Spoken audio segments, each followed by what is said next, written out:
This conference will now be recorded. Thanks so much, Joseph. Thanks, Joseph. All right, I'd like to call to order the Port Orford Emergency Preparedness Commission for Thursday, October 24th. Do some roll call here. Gary, Gary's here. Gordon's here. Mari,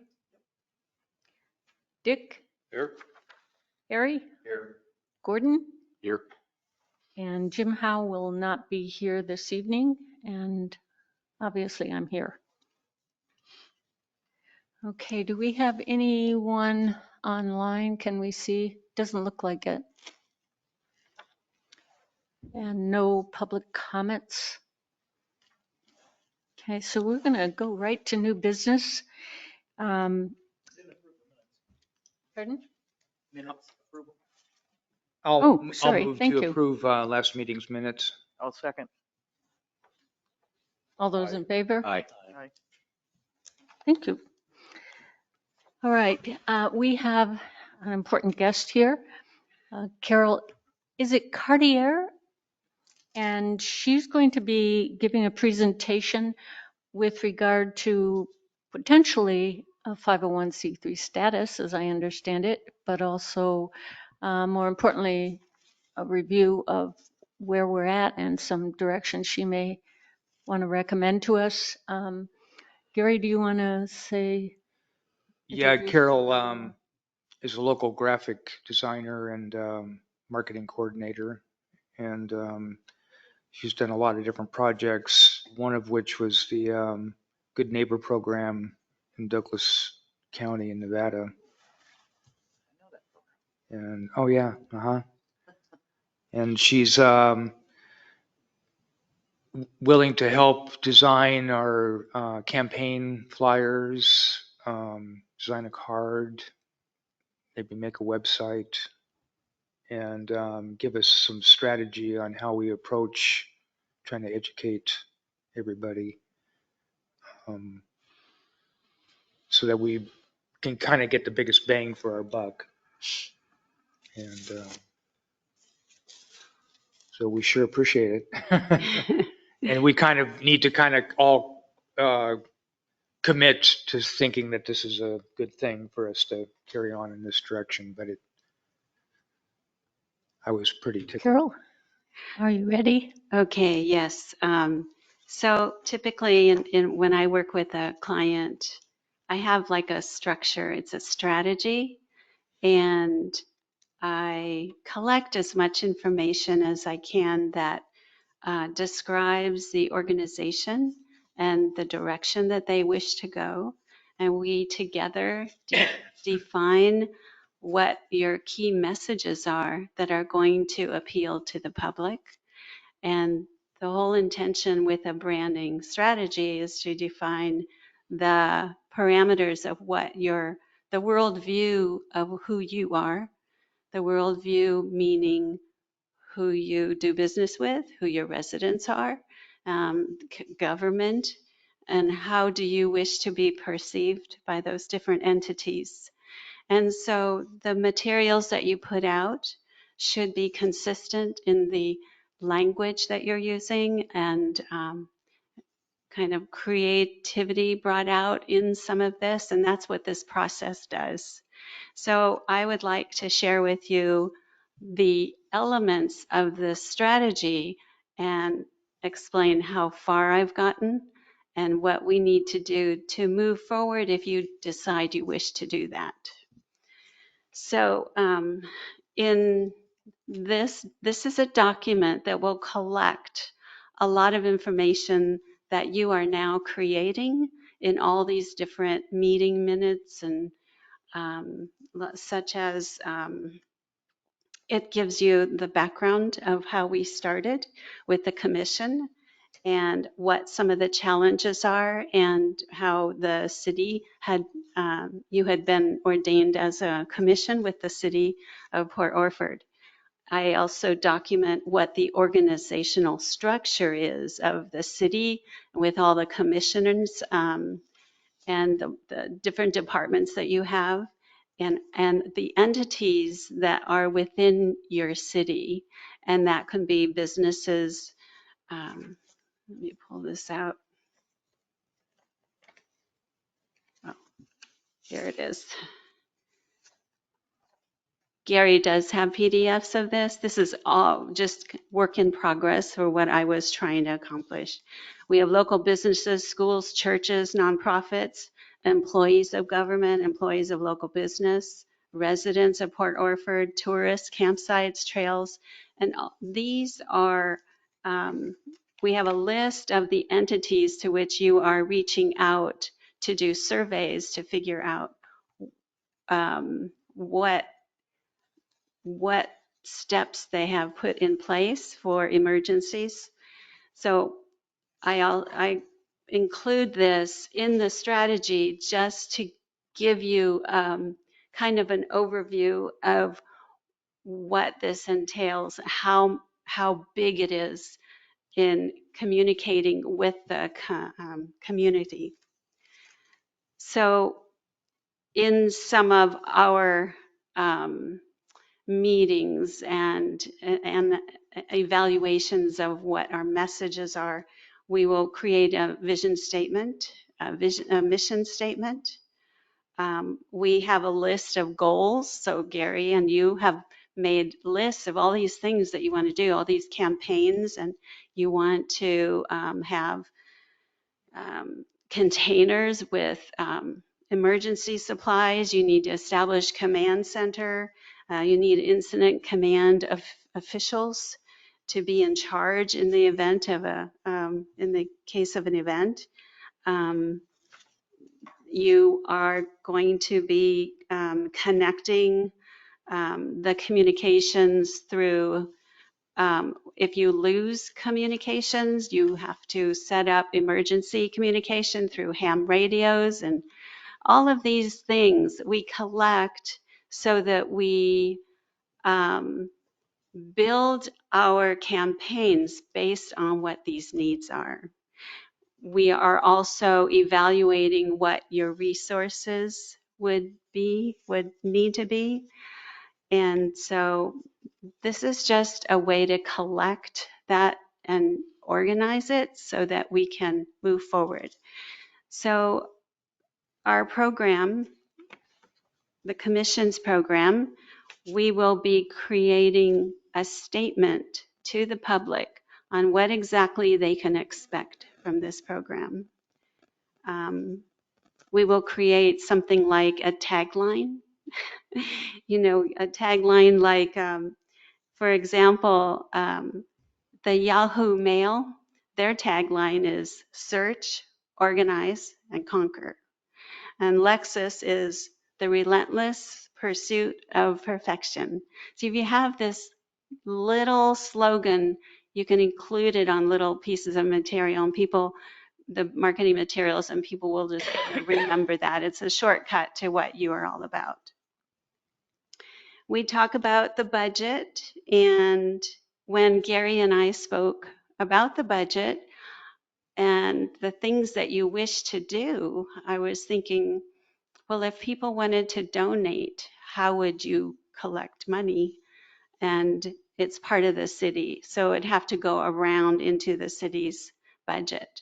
And that's when we discussed a 501c3. And I am not an expert on a 501c3 at all. It was mainly a question as to why this isn't a 501c3, but it certainly could be part of the city. I mean, it just you have to figure out where you're going to get the money.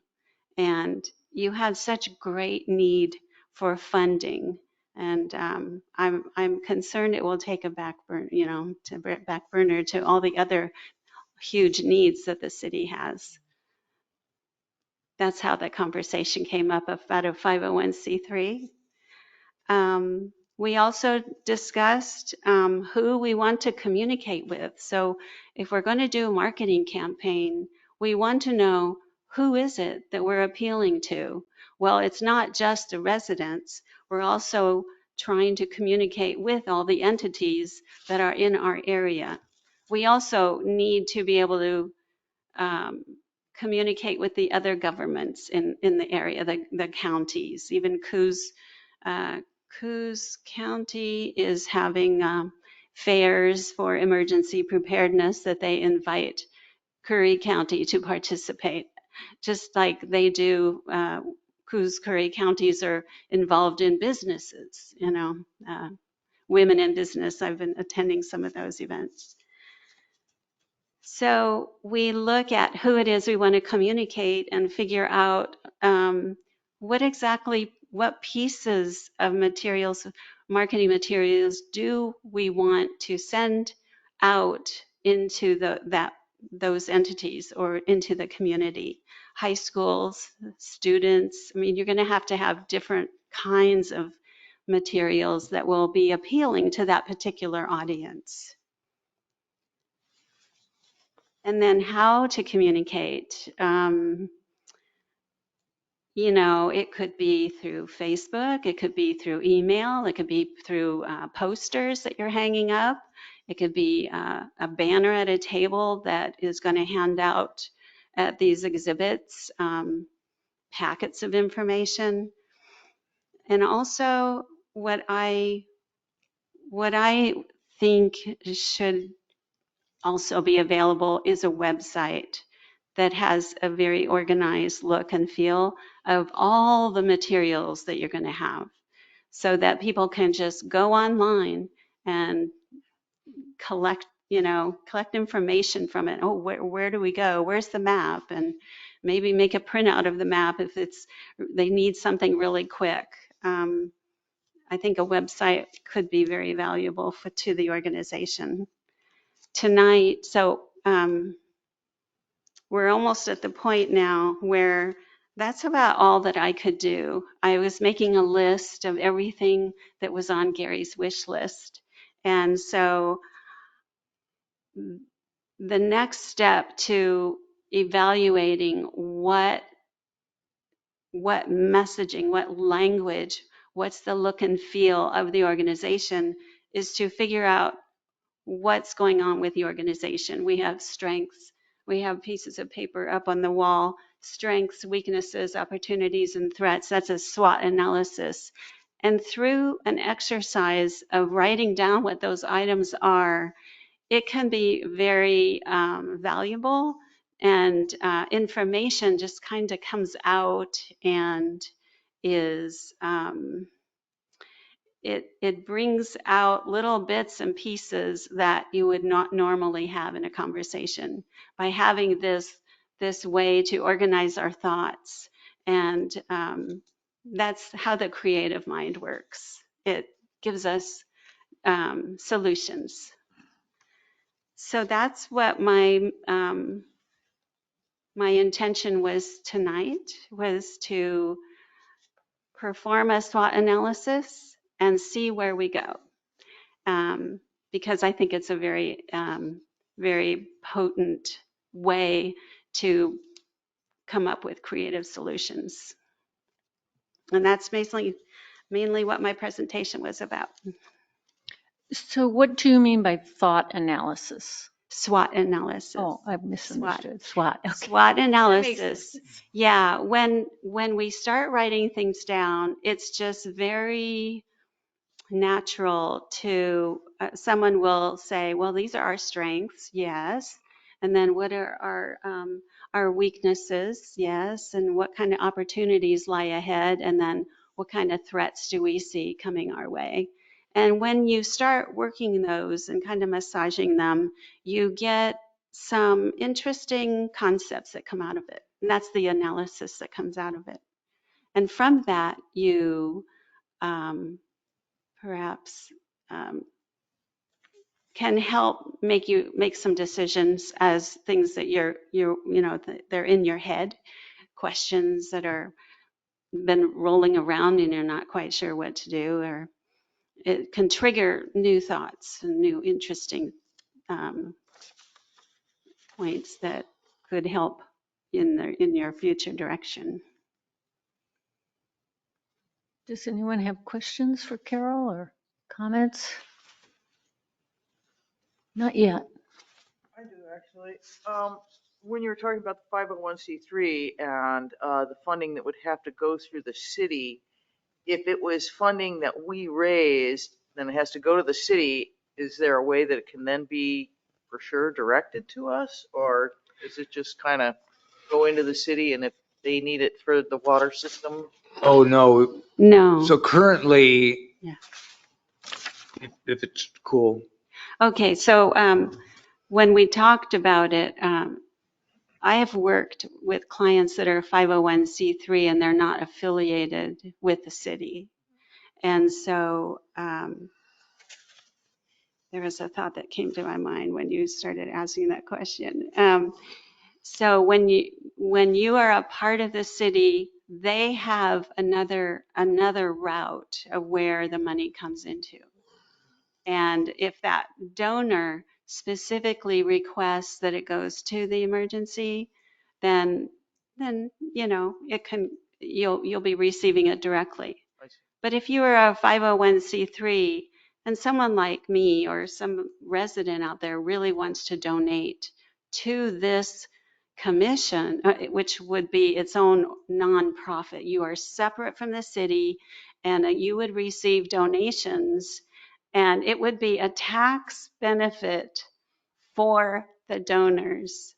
Oh, that's another thing I was going to say is I am not an accountant, and I think that it would be worth it to get a CPA to get some advice on whether or not that's a good idea. What are the downfalls and what are the benefits of becoming a 501c3? If you did that, you would no longer be with a commission on the cities. we'd be Right. like the watershed, probably.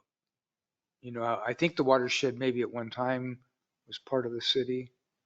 No, it never was. Okay. They kind of had when John Huddle was the administrator, he kind of insisted that we become more officially uh, kind of tied to the city. Before that, it was just a fairly loosely based council. There Of is volunteers that just were interested in. zero budget. If it is a 501c3, sometimes, depending on the grant source, you may have to get government's blessing, whether that's a county or a city. So you go through the city to get that support.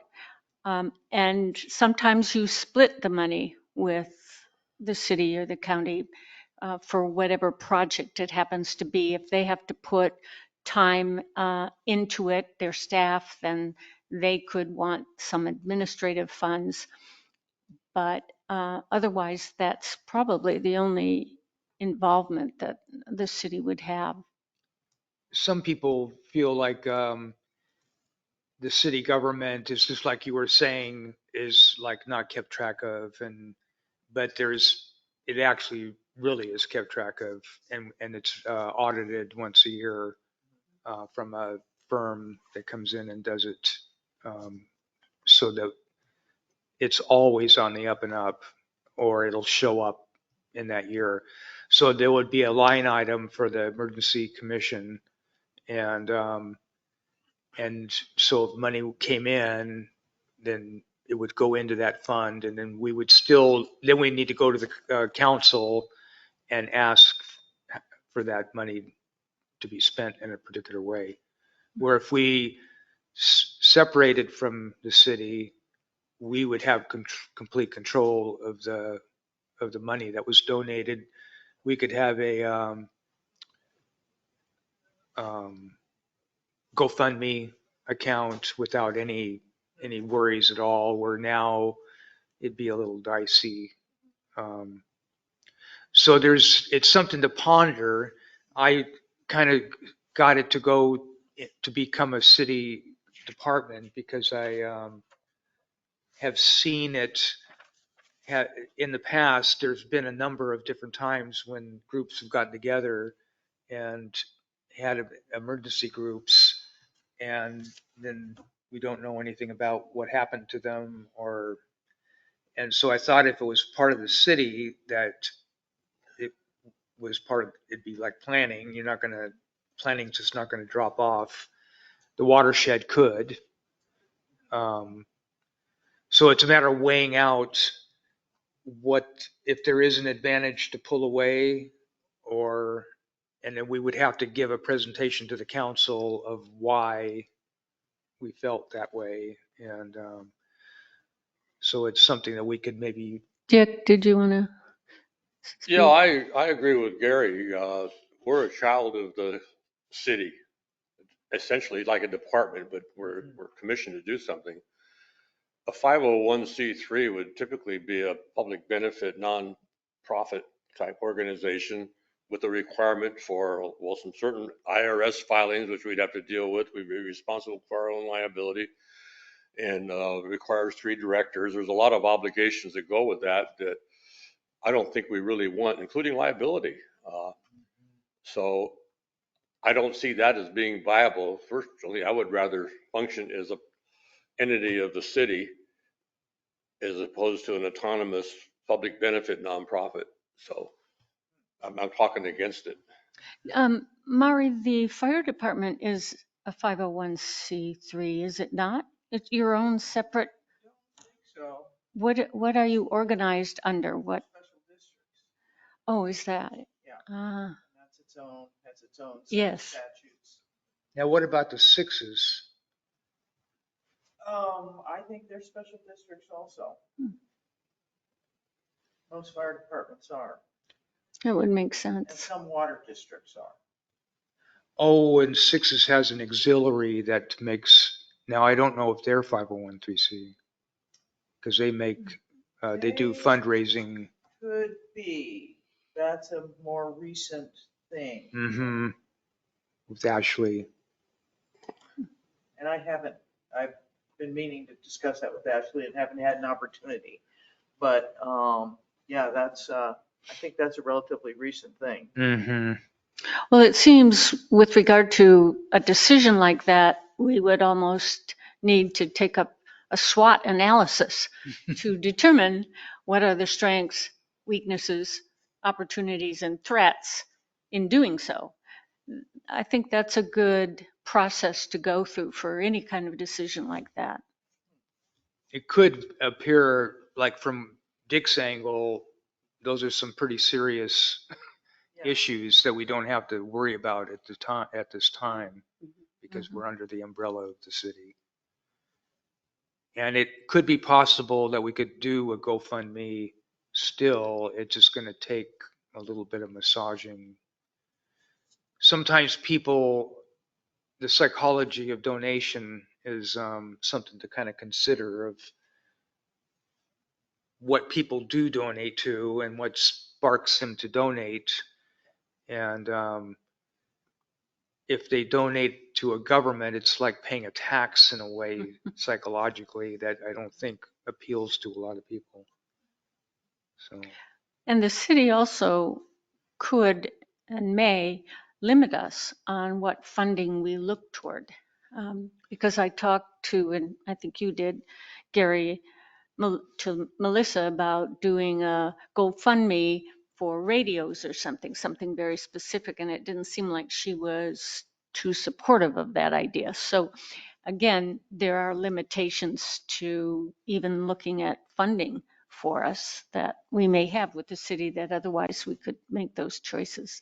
We'd have to do a good job explaining that how the system works, and that the money can't go anywhere else, because the government is what ODOT brings in can't go to our water system.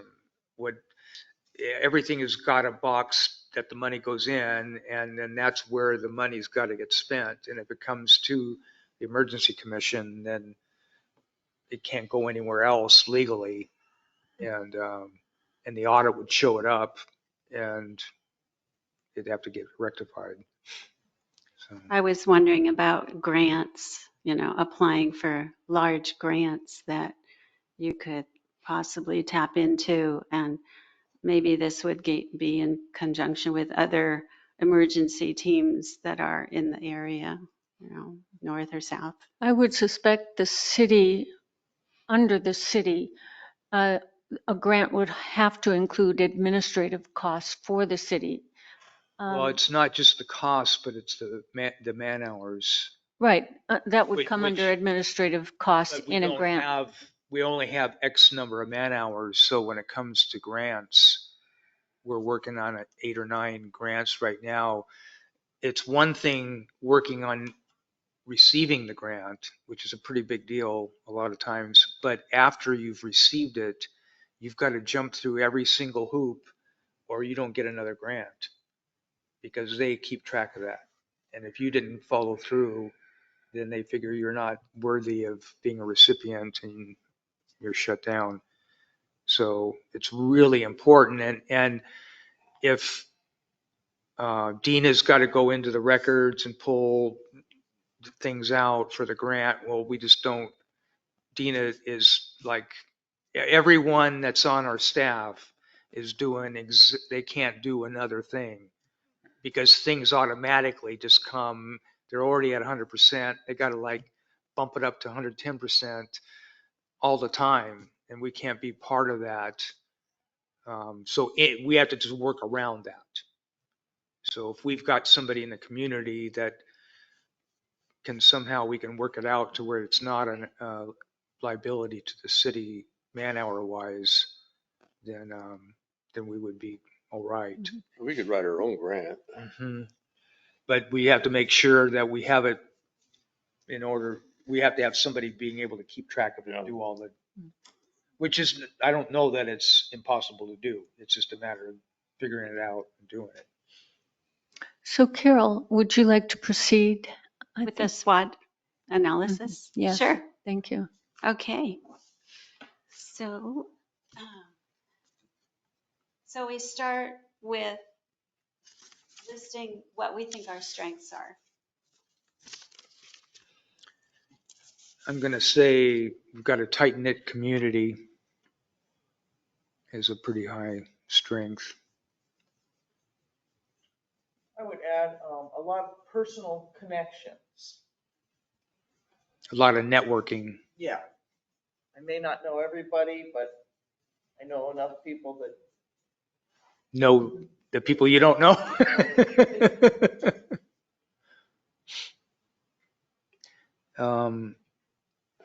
There's multiple ways of reaching folks. I thought that we've got Facebook and KUPO, flyers, the community networks like churches and Common Good, the co-op, Rotary.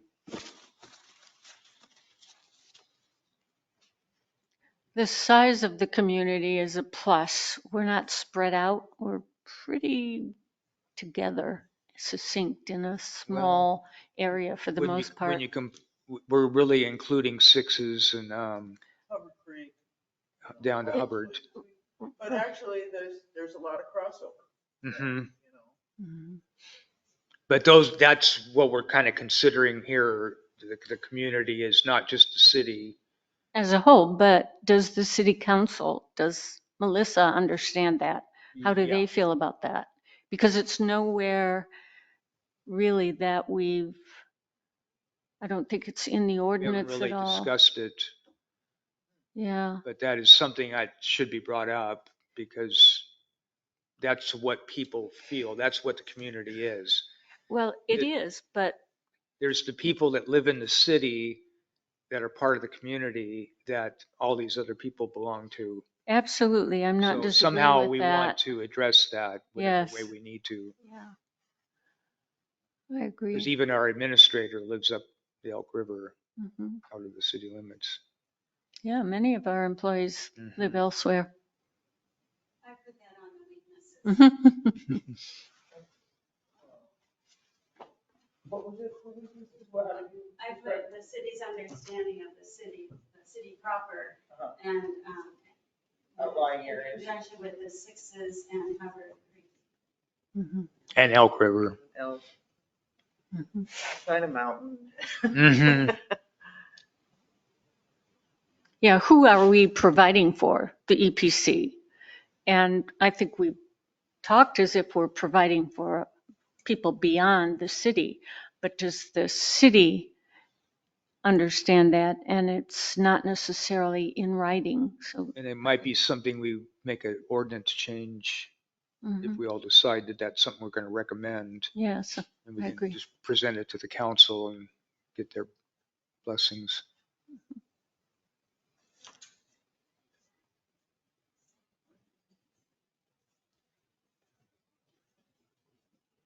I think a weakness is how many people lack resources, personal resources. So when we ask people to be prepared for 2 weeks, when they're having issues, just making it through each day. I think more of a weakness in that area would be a lack of focus on the need for emergency preparedness. They would have, Mhm.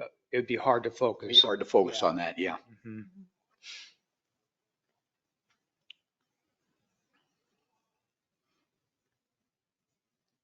And some people by nature just don't take this kind of thing seriously. It's just the way they're wired.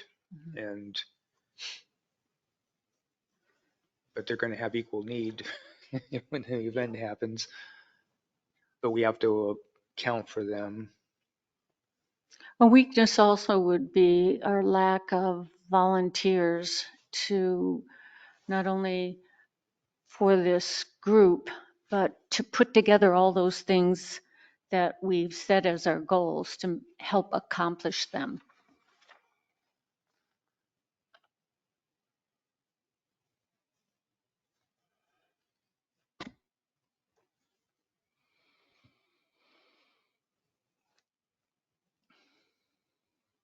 Another one would be money.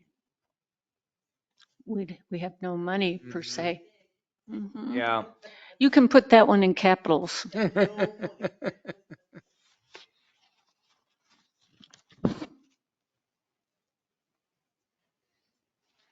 Probably opportunities would be grants and personal donations.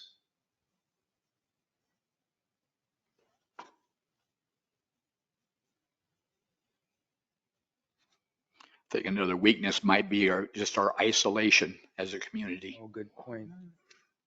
Absolutely.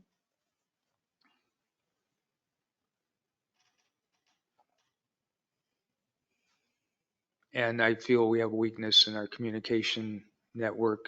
Yeah. That Dick has brought up many times, internet and power grid. Mhm. Just in terms of, there's like one line coming in and It's part of the communication issues we face. that we don't have any control of Coos Curry Electric. And they work on preparing a lot, but They're also subject to BPA, which might not consider them their most important asset in an emergency. mhm. BPA, Bonneville Power Administration, is whose Curry Electric gets their, BPA is a threat. But what I have seen is that, these power grids are so interlocked. I was Mhm. in Santa Barbara when there was a big earthquake and chunks of Portland and Seattle power was taken offline when the earthquake happened in LA. Right. The way it's all connected. A quarter of Portland lost power or was restricted from power, and a fifth of Seattle. These electric companies have to establish priorities and triage Right, the need, right. basically. So we might. We're going to be the lowest need. So they took away the power for Seattle and Portland in order to serve Parts of it, yeah. LA. I presume so. I was not informed on that. I was just informed by, So their priority is, may not be high priority. and that's why they were talking so much about offshore. I don't know about that. I mean, it's a can of worms. We may or may not get energy from. No. Yeah, it's whoever is the highest bidder. Uh-huh. It was a question. It wasn't like, It's and to see if it had support. The companies that were looking at that pulled out. I think there was only one that hung in there, and it wasn't enough to do a bidding. So opportunities, I think there may be opportunities for, like, outside entities. We have the Coos County and Curry County Emergency Services programs that we interact with. In fact, we've got the manager of the Curry County Emergency Services here tonight. Hi, Jeff. So both Curry and Coos. I think the Forestry Service would be an opportunity. I haven't gotten those terms. State parks Mhm. is heavily represented here. I don't know what we would get from that, but Well, that's important if you have all the tourists and stuff going on out there, and the state parks could facilitate some of that emergency activities. I don't know. Mhm. Definitely. I just recently emailed Joe Kennick from the state parks, wondering if they have any kind of plan for the campers, and he's not so great in getting back, but it was an attempt of reaching out. Actually, the schools, and Gary is working on that aspect. He's trying to get some curriculum for the students at the high school to begin with. So working with them and the students is an opportunity for us to get out the word. So to speak. We're hoping through the students that it'll be a kind of a gateway to a lot of households where the parents kind of pay attention to what the children are up to, and the kids come home and ask if we got a go bag, and parents say, oh no, we don't. And we try to explain to the kids how important these things are.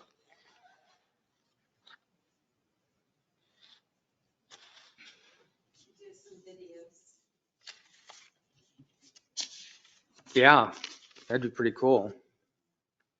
I think the opportunities, so much of this really depends on what disaster we're faced with.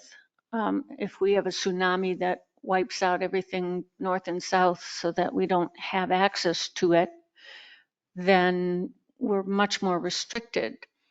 If we aren't, if it's a fire in the south, we have an airport that, the airport is yes, an opportunity. yes. So It's one of the only in some airports cases, that doesn't have, any nighttime landing facilities because they don't. The lighting is gone, but it's the only airport for quite some distance that will survive tsunami. The rest of them are too low. Well, it's also designed for heavy aircraft. Mhm. It's a big deal. It's actually engineered. Yeah. Yeah. And they're putting a bunch of money into resurfacing it. So they're looking at that as an asset to the coast. And it's hard to know. I don't know that it's something we can plan, but in that meeting we had with Coos, they were talking about if it was the Cascadia, more than likely the Navy would bring in the Pacific Fleet. And they've got 4 aircraft carriers. They would just park them off the coast of the affected area. And then there's like 200 ships that could help support an effort for recovery and getting things back. I think we've talked about FEMA as being an opportunity for training, videos, brochures, information that we can gain from them. Not necessarily in an emergency, but in preparation for that. Preparation, Is there a cost associated Not usually. I don't know. Are you aware of any costs, Jeff, with FEMA? As far as the training they offer, like ICS, you can establish an account and it's the first 4 lower levels of the NIMS training. Higher levels, you can self-study, do your own thing. A lot of the people that work in my field kind of go to like seminars to assist with that because they're a lot more in depth. Mhm. But a lot of the basic training they have is available on the website. So where would the training take place? Well, you would do it individually online. For, they call it ICS, which is Incident Command Structure. And, that's right. And levels, 100, 200, and I think it's 600, 700, don't quote me on that. But there's the first 4 levels you can do online with online study, you get a certificate and that sort of thing. You'll be certified for that. Those are the basic levels that they recommend for anyone working in a circumstance like a committee or in government service. And that the higher levels, like 300 is like a 3-day seminar to go to. I believe you can still self-study that. It's a lot more in depth. And if you go to seminar for that, which you can do like tabletop exercises and that sort of thing, you can certify with 300. That's more of the hands-on command, also the reimbursement from the federal government, so that the local entities can petition the federal government for reimbursement of expenses, that sort of thing, infrastructure, after this. This would be reimbursement of the event, I mean, It assists with that, yes. So assistance. say the police department here loses 4 of their patrol cars because of the meteor in the sky or something like that. That's something that they can petition over, or say we lost all of our emergency law enforcement response infrastructure because the big rock smashed all of our patrol cars. So there's a chance that they can utilize that system. And there's a mechanism in place in that system to petition the federal government for reimbursement of those assets. It doesn't necessarily mean that, Sally or Johnny can get their house redone with that, but it can help restore vital infrastructure. Okay. So, how many people do you think would need to go to FEMA training in our community, in the wider community, not just the city? And how would it be helpful? To me, the problem with this training is that our population is in general rather aged. And it'd be better if we had our younger people being trained so that there was carryover rather than training people who in, Only have a few years. 8 years are going to be, because, you have to think in geologic time here. And so if you had, and we don't have that much of a young population, and they're really hard to enlist, I think countrywide.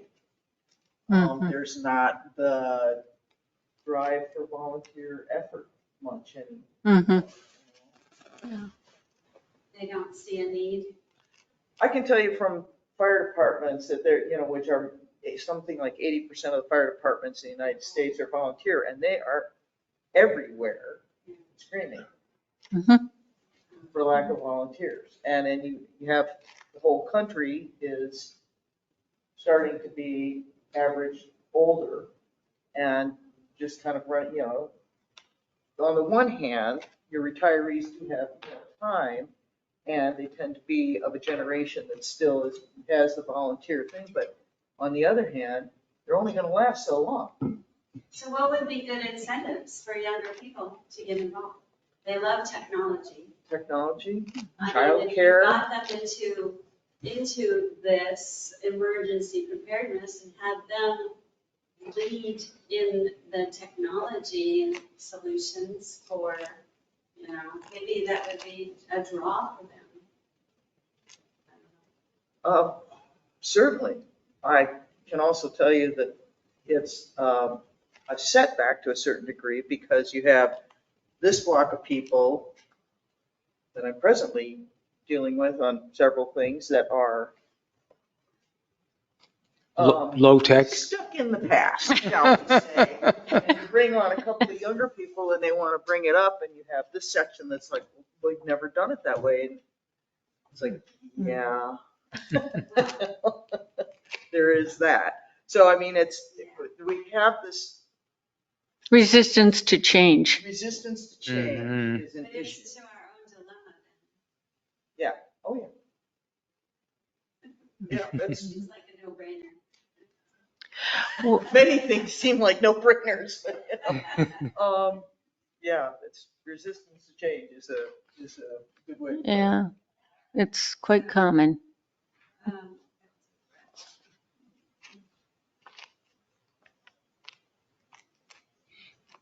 The other thing is we rely so heavily on volunteers, all the organizations, in particular the fire department and parks, all of them. And so it would probably help if we could pay our fire chief, but he's volunteer as well, or to have an emergency person who's paid to lead and paid to bring this to fruition. I think that would make a difference. Our fire chief is paid, but we cannot have him in an official paid position. It's more of considered a retention pay. Mm. Because then you have to pay PERS. Oh, yeah, Oh, right. PERS will bankrupt you. yeah, yeah. The library is really, I mean, they could have a whole other employee. Yeah. PERS. Well, what if the fire chief was given a lot of gift cards from all these different places? He wouldn't have to pay for a lot of his cleaning supplies. I'm sorry, if he's paid what? Gift cards. Gift cards? Gift cards and gas cards and food, restaurant cards and grocery cards, Yeah. gift cards. And that would pay for some of their living expenses. I think our fire chief has 3 jobs, at least 3 jobs, trying to make it in the community, and Yeah, that's time common. probably, if you are a young person in this community and you are like a contractor, time is your biggest feature, and so being able to get these people even to come to training once a week. I would also say that childcare is an issue. A lot of these people are single parents. And, whoever is coming to training a week, I have been there when that childcare was an issue. Mhm. I've had some of them in years past actually bring toddlers to the fire hall and they Mhm. man the radio.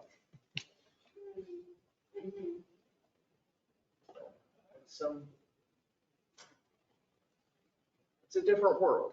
Yeah, it is. I know. Dick? Just listening to this and looking at this document that was sent out, which has a lot of good stuff in it. It seems like in a way we're having the cart before the horse. I think what we really need to do is, one, we do have a mission statement that we wrote. It's not included in here, but that would at least define what we're going to do.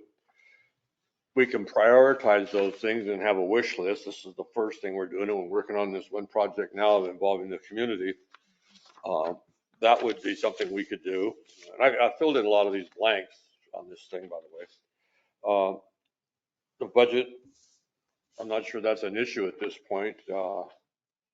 Being as we're not an autonomous corporation as a 501c3 would be. And if we were that, we'd have to have an MOU with the city to even function. I don't think we're ready for that.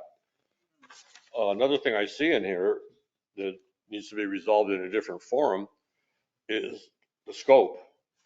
One thing that was clear from the meeting yesterday with Oregon's University was they're considering everything from Port Orford north as a sort of an autonomous community for the sake of recovery.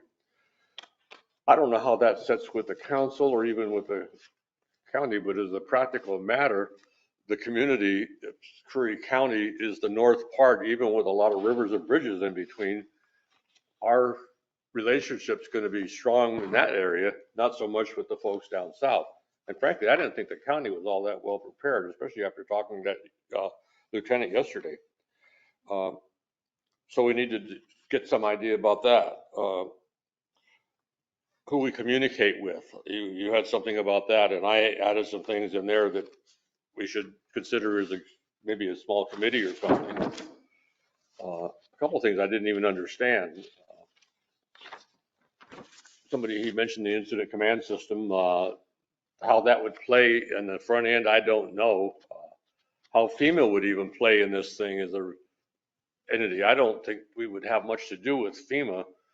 That's the resource would have to be secured through the county and the state. Right. They call up, hey, it's Port Orford. We need some folks over here. They're going to laugh at you. Well, when I mentioned FEMA, it was with regard to the training ahead of time that they can provide, brochures, pamphlets. So it's in preparation that I was referring to. Not as much response. More relevant on the short term, and it would be part of the thing we need to address, and it's addressed in your page 4 under the community cohesiveness, the relationship with other entities. I can see a need for a relationship with certain federal agencies, maybe the Forest Service, that would be arranged in advance. If we don't have communications with the outside world, can we talk with these local folks? State parks, same thing, they have resources. If we can't talk to Salem, I don't know, and that's a very possibility. Those are the kind of cohesive relationships we need to establish ahead of time. There's some other things that, the other thing I did like, you're working on the, I don't know about the colors. I'm not particular about colors, but logo in a document or something that gives us some kind of recommendation in inexpensive business cards, which gives you some level of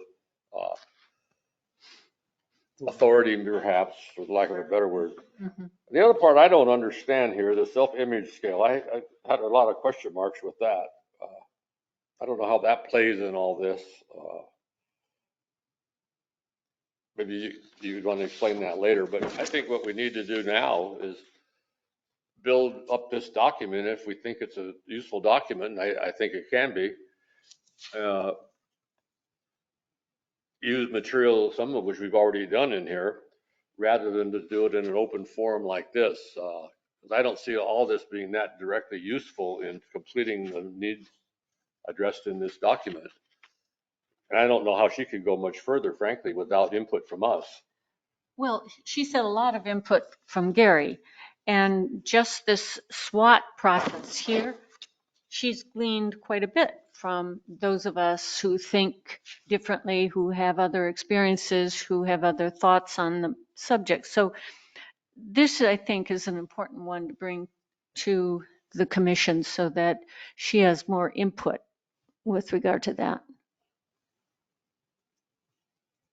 It all kind of fits.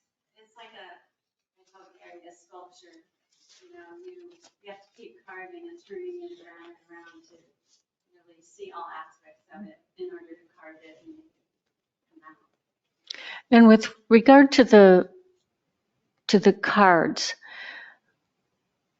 this is one of the ways I think that we're limited by being with the city, because we will have to get the approval of whatever design there is on the card, whatever logo we use. There's going to be a lot of restrictions on that, which no one in the city, as I understand it, Gary, has a card.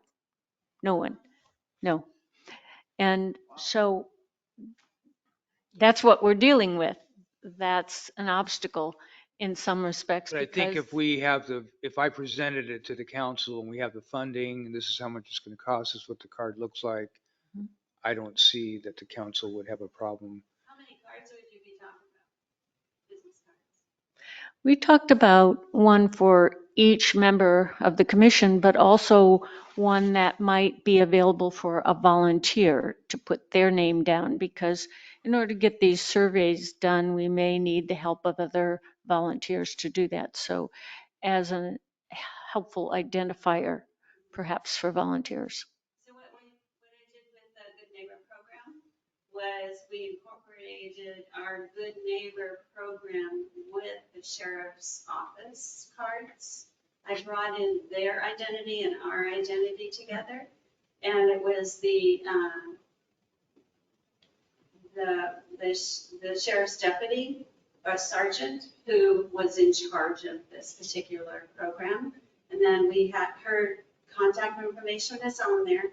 And then in addition, we had a line that a volunteer could write down their name and phone number on it. So it was our main way of how we communicated with our the residents. But we could do something very generic, even not even having a logo on it. It's just a card that says, we are with the city. You have your document that the city has authorized you to use in doing your surveys and reaching out to people. That could be part of it. You could have that in a gloss, in a sheet protector and say, here's our card. You could do that. But it's not a problem to work with the city. Like, I could do several options. You could show it to the city, get their comments. I could make changes to it. We could incorporate this commission's identity with the cities. It is possible to do that. It'll be interesting, the council's feeling about using just volunteers on a card that represents the city, because we're a commission, we're authorized. Do you have some idea how they might feel about that, Gary? I don't see a problem. Okay. We did have to get included in their liability insurance. So we needed to give them, as a volunteer, which I was, and I worked with residents for the Good Neighbor program under the sheriff, we got background checked, fingerprinted. And then we had to fill out information for liability in case something happened, so that we were covered. But, so that is a little. I think the city has a volunteer form that they use in different instances. Even Billy, that volunteered to clean up the city hall, ended up signing the form, and I think that puts him under our liability insurance. And That might be something to talk with Melissa about. Mhm. I had a schedule here. But you do have to vet who your volunteers are. Sure. Obviously. You need some background. But the city doesn't have background on anybody that's any of the counselors or anybody here. We did on employees, but not on. There's just never, I don't think anybody ever thought about it. But well, I think it's because it's elected. The council's elected, so it's a different kind of.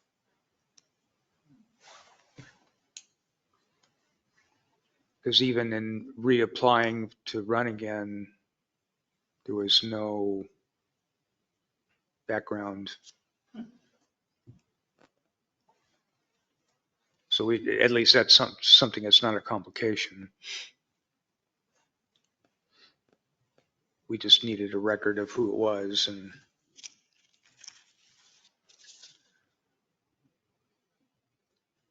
It's just interesting to note the few strengths we have listed there, and which is part of our dilemma is, I imagine that's fairly common, though. Not normally. I usually, when I work with clients, we have a ton of positive things they like to talk about. I mean, this is a beautiful area. Tourists love to be here. I mean, and so it should be a profitable place to live, right? Because they're spending money here. So where's the money going? And so if they are staying in Airbnbs or whatever, is the money being spent here in the area, and are the businesses profitable, and how does it filter down into the community? And that's another thing that I was thinking of was if people are making money on tourism,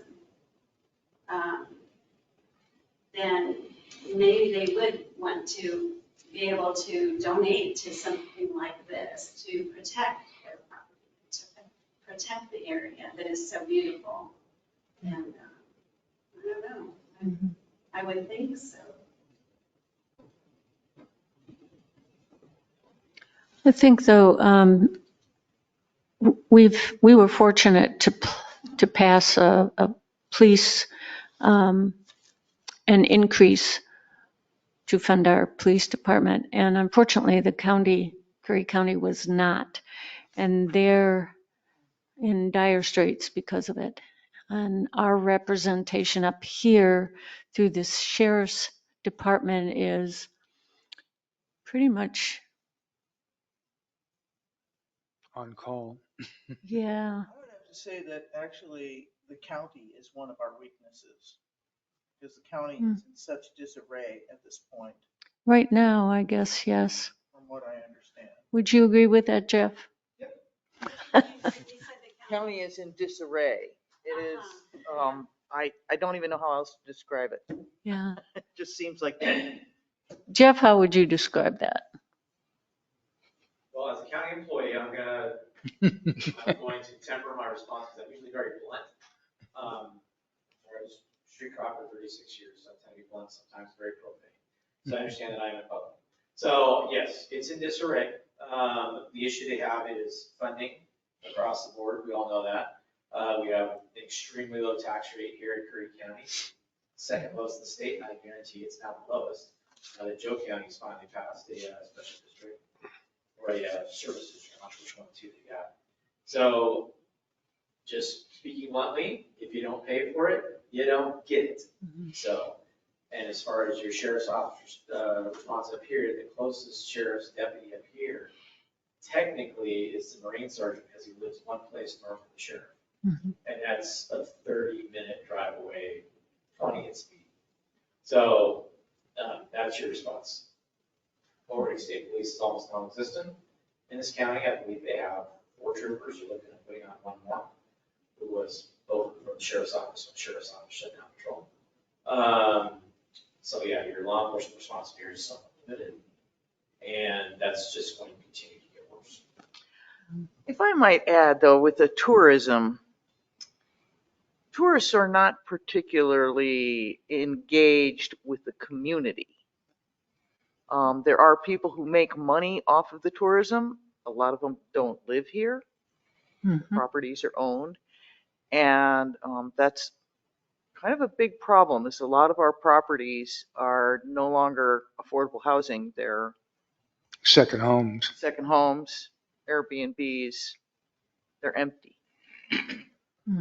And they're not volunteers for the community, and they're not eating out regularly. Some of them are here for a week, a year, and they can just afford to do that.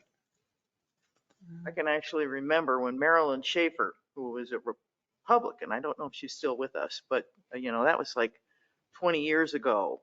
And she was like, I can't even believe this. I'm saying this, but we need to pay higher property taxes.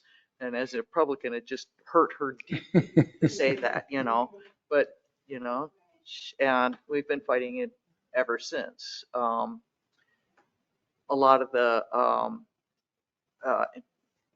government entities were established when we had what was called O&C money. I'm not sure if you're familiar with that. We used to get money from the Forest Service because quite a bit of our land is owned in the counties is owned federally, but that money has gone away. And it hasn't, and so they could keep the property taxes low. And you're going to have a hard time raising those taxes, even though a lot of the people who own the property could.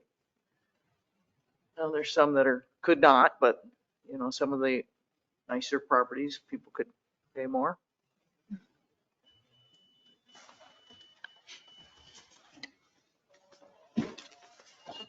So that's kind of a history of,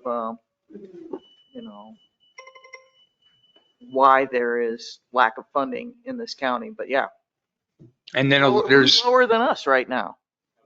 Nobody. We're at the bottom on. Josephine County, my information was 1 penny per thousand below, but they have since passed either their service or special district to refund sheriff's office because they lost their sheriff's office. It took them 10 years to put it back together. Wow. I think 12, 15 years. and then we have so many special districts. There's like 44 or 48 special districts that the county tax goes to. So I think the county gets 59 cents on 1,000 out of Really? whatever is, because there's the library and the cemetery and Fire and the. there's all these different, yeah. I think also we find in this community that the volunteers are always the same people over and over and over again. And I think when it comes to donations, it's very similar. They're usually the same people. I think an exception might be the Jubilee, where families contribute to that more because it's a big family affair and they want it to be fun. But when it comes to other kinds of donations that are needed, there's just, I would say, not a lot of people who would contribute to something like the EPC. And if there were, they would be the typical person who donates for other kinds of things. I think of Debbie McNeil. There's a few that live here or have a second home here that have donated lots of money to the town, the city projects, to the redoing the park, and the pickleball courts were part of that being redone, and the miniature golf course got redone. She's so there could be some of those kind of people that we could tap, maybe with specific projects. And with what I feel with what Carol's doing here is we might have something that is presentable to these people to where we can explain more Right. simply in a real succinct way and have them realize how important it is and that they $10,000 is no big deal to somebody that has millions.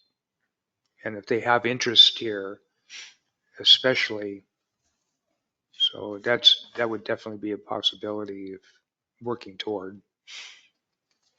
So I wonder if you were to look at that wish list of things that you need, if you could put dollar amounts to it, have you done that yet? Mhm. What would it turn out to be? You know, Mhm. make a spreadsheet, list what the item is. If it's for print, you know, we can get that printed somewhere, but if it's these equipment and people and other kinds of supplies, the food, you know. We did a little bit of that, and in fact, Harry presented, I think it was you, Harry, presented a list of, because the important things we need are things like radio and communication supplies, a list, and Dick, I think you also provided some amounts of money it would take to get that. So we do have some start on that, but then where to go for that funding, and we talked about a GoFundMe page, which the city so far doesn't like that idea. And then how well will a community receive requests for money for radios? Is that something they would see as a priority? I think we would have to do a lot of education and marketing, if you will, to convince people to contribute. But people here are just, they're poor. Yeah, the people who do the work, they do it for less than wages that would support them in housing and food and everything else for that matter. Yeah, there's definitely, the lower echelon is pretty big of people that have found little niches where they live in a little travel trailer behind somebody's property or in a tent or, so there's a pretty big part of the population that we're responsible for here, but have nothing to put in. But we do, and I think that that's part of what has changed Port Orford in the last 10 years is all of the seniors that have moved here to retire. And it's, I think, increased the number of restaurants and the number of businesses we have because of that. I always think that there could be a third of the income is tourism, a third fishing, and a third the seniors that are in the community that just helps buy groceries at Ray's and kind of help spend their money in the community.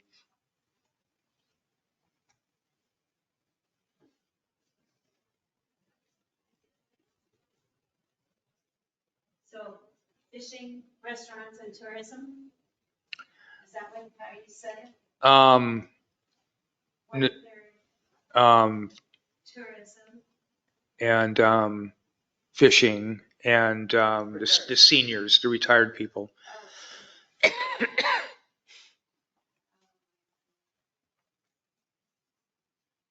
And not all of them are well off, but a lot of them are, or they get by fine with what their pensions.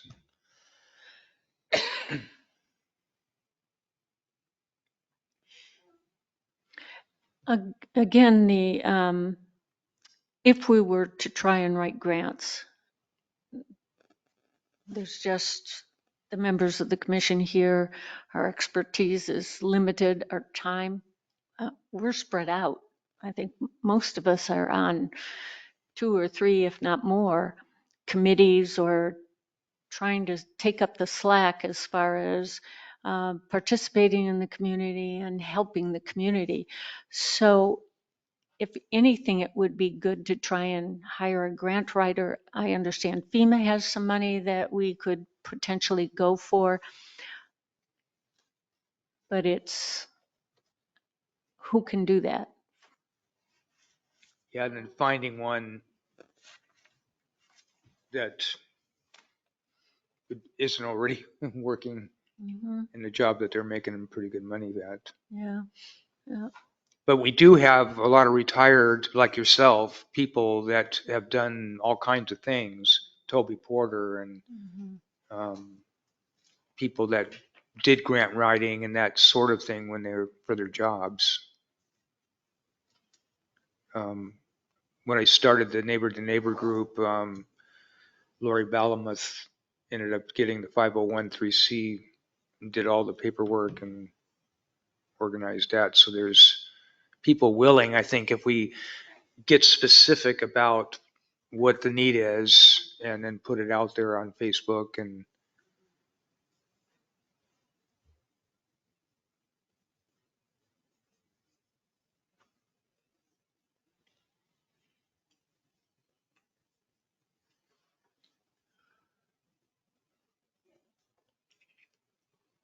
somebody emailed me and there was a lot of back and forth. She was kind of pushing it, but she had been involved in, I think she called it a coalition of different groups that by coordinating each of their domains created a bigger group that could then do more than they could do individually because they had common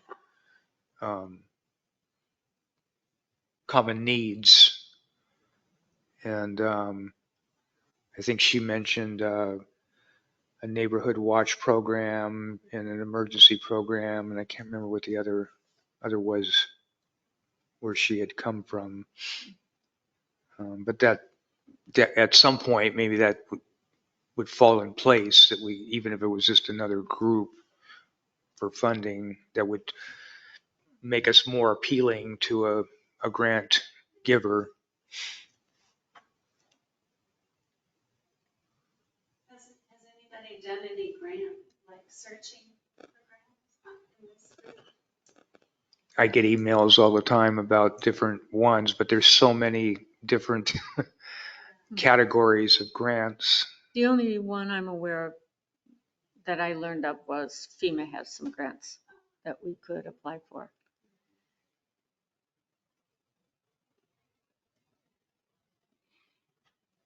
We have a Rotary here, and usually groups like that have a focus for their funding. I know they give away scholarships, and they do a lot of fundraising themselves so that then they could give grants.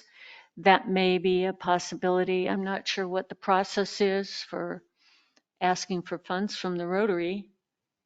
I think But they're, again, having a specific project and going to one of the lunches and presenting it to them. yeah, like radios, Mm-hmm. definitely. It was something like $1,500 or something for a base radio. Little by little. Mm-hmm. There's another question I had about our highways. You know, there's not very many ways to get in and out. My husband was wondering, what if there was some toxic spill on the highway? I mean, that's a threat, right? Sure. Have we ever had that kind of thing? We've had a gas spill up just south of Langlois. It was with a Coast Guard, it was a government vehicle, truck, and so it was not handled by the Coos Bay hazmat team. It was handled by their own hazmat team. And how would we respond to that? I mean, Really, the only stuff that comes through here, we've talked about this a lot on the fire department, is Mhm. gas and diesel. We don't have a lot of other stuff that comes through here. We don't have fertilizers or, anything of that nature. so typically, these deliveries going back and forth from north to south are not hazardous. That would not be. Well, diesel and gas are It could be hazardous, yeah. diesel, yeah, But not like a toxic yeah. fumes or that type of thing. A more likely scenario here is a weather-related event that takes out the highway Mm-hmm. Does it all the time, actually. every winter. It does, yeah. Dick and Jeff and I were at a meeting yesterday in Gold Beach that was, the focus was on evacuation and of all the different parts of the county.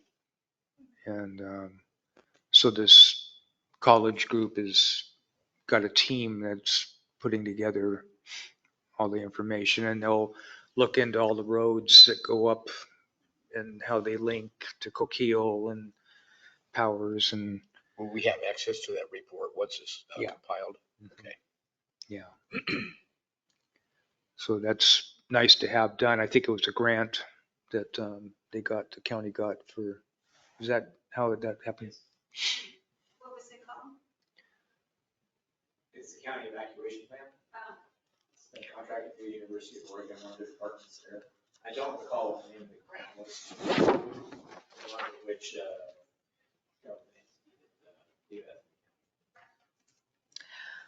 Jeff, do you know if, this would have been several years back, that the Forestry Service somehow gave responsibility to the county for the roads, Elk River Road that goes all the way out 20 miles, and then you get up on these dirt roads that eventually get to Powers and to Agnes? Does the county have responsibility for those roads now? That's a good question. I think for a portion of it, but the other portion I don't know. I'd have to look into that about maintenance wise. law enforcement wise, Forest Service has primary responsibility, and then the sheriff's office would have a secondary responsibility. But as far as maintenance, I don't know off the top of my head. There County was- Road goes to Elk River Hatchery, Yes, and after that, it is National Forest. at the end of it, there's a campground and there's a Well, bridge. that is 11 miles past the hatchery, but that's Yes. 11 miles of National Forest. Yes, but And it keeps going. Yeah, I mean, you can go, there's a lot of places you can go, but you should be prepared. well, and I have to say, the reason I brought it up is because I want to say maybe 5 years ago, my husband and I decided we would take Elk River Road because it looked like you could get to Powell from there. You can get Powers from there. With Powers, yes. And, but so much of the road was gone and obstructed and, Details. we got lost and it was getting Yep. late at night. And fortunately, we found one camper that knew an alternative because the regular road was completely wiped out. So, and to say the least, most of the other road wasn't in good shape either.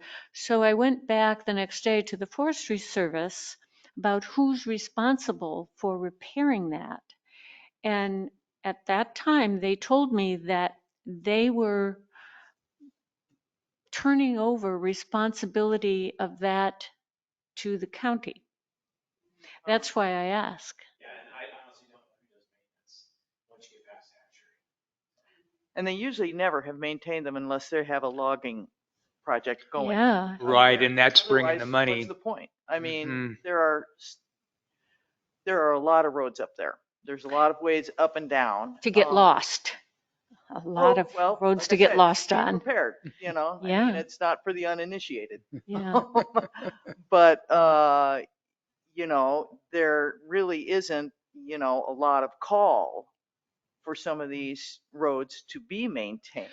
The reason I bring it up is if we're talking about escape routes, that is probably an escape route, could be. So if that's the case where, you know, say a forest fire or something like that. I would not escape that way, man. No, I wouldn't want to either. That's- Exactly. That would kind of be my, Yeah. I'd probably jump in the ocean before I did that. No, those roads, you know, I've been here for 40 years and there was substantial logging before, and I actually lived past the hatchery Mhm. in the 80s. And that was just, that's part of the gig. You carry a chain, you carry a chainsaw, you carry everything extra you need because it's not, you know, there's no, it would be, those are very expensive road miles to maintain for starters. Just saying, oh, we should maintain these. And there's all those would- slide areas. It's very steep. There's a lot of slides. You know, you'll get a debris flow that'll just take your whole culvert out and you'll come by and go, oh, good. This is going to take 2 weeks with, you know, 3 pieces of heavy machinery and 6 guys. Yeah. Cha-ching. Mhm. And they're not going to do it if they don't have a logging show past there. Otherwise, it's like, who cares? You know, they'll fix it the next time they need to log it. So I Yeah. live on Sixes River Road, and I'm very thankful for the loggers. They do a lot. I mean, the neighbors also, some of them are on the Sixes fire crew. But they all carry their chainsaws, and whenever a tree falls across the road, they're cutting it up so we can get through. And actually, I think this is an asset because you look at what happened in Asheville Yeah, and it was individuals helping yeah. for a long time. And then FEMA kind of organizing the individuals as things went on. Yeah, I mean, I was, if I had to go back and forth, I would put a chainsaw in the back of my car. And now they have battery powered ones that don't smell like gas when they're in there. Mine is small, I mean, it's a 12-inch, but my husband has a larger one, and, you know, we would just try to do it ourselves if we had to get through. But loggers is a real asset. Mhm. But yeah, I do not ever foresee a time where they will keep the road from the 5502 from Elk River to Powers open, Mhm. you know. They should have a sign that says, continue at your own risk. Let me tell you how ineffective signs are. I've seen the signs, supposed signs too, which are almost not there for the most part. I helped Then get they us. get shot up, you know Yeah. what I mean? Recreational. Absolutely. I helped get a sign at Paradise Beach, and we actually got photographs of cars And they still buried get in the stuck. sand, and people drive right by it. Oh, yeah. Yeah, no, Don't even look at it, and so it just depends on the people, and State everybody's so park guy different. told a guy not to drive down Cape Blanco Beach from Cape Blanco Park. Said, you know, it's going to be soft. Oh, this is a Jeep. And he's going, okay, but you know, we're not going to pull you out. We don't pull you out. That's, you know. $600 So or he goes down there, $700. 300 yards, gets stuck, comes back and goes, well, now I'm stuck. You got to pull me out. And he's like, I don't think it's so. part of what I just told you. So yeah, signs. Yeah.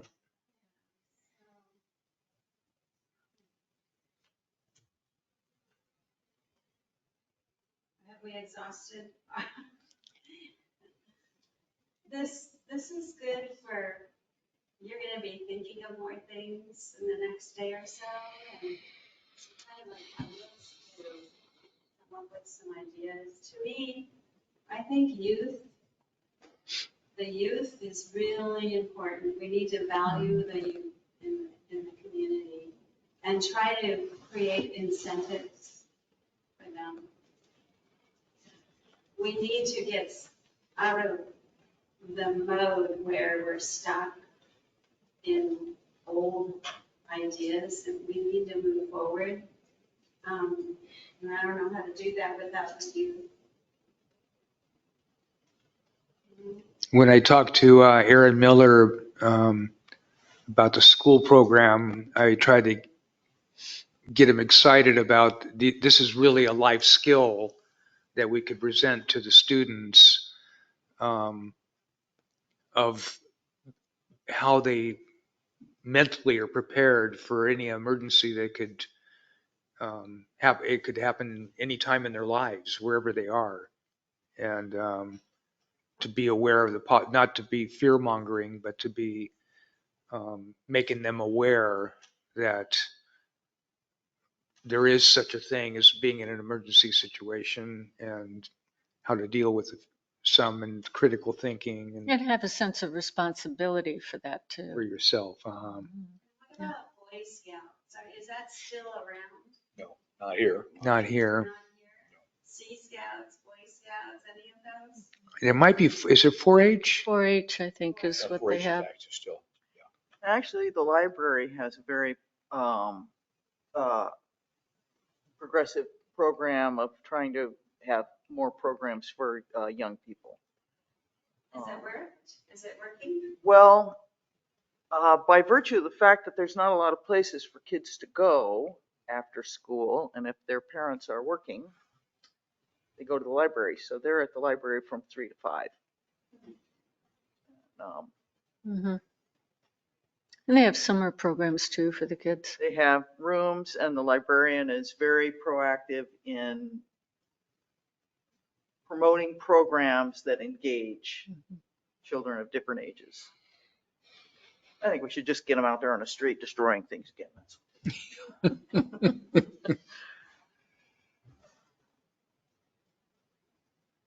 I'm not sure how the Gold Beach or any of the other libraries are, but I know that both Langley's and Port Orford, they, you know, make a point of doing things to engage the kids. Is it every day, 3 to 5? Well, Except that's, they're not. no, they're open, you know, Tuesday. Tuesday through Friday from 10 to 5, but you know, the kids are out of school. Well, it might be worth it to go hang out there and see what happens, you know, see what kids come in, what they like to do. Yeah, or the library director, Denise Wilms, is, you know, has a pretty good handle on that. She's very tech savvy, and she, you know, definitely has, she could probably print out something pretty quick with all that info on it. Right, but do the kids get engaged with it? Oh, yeah.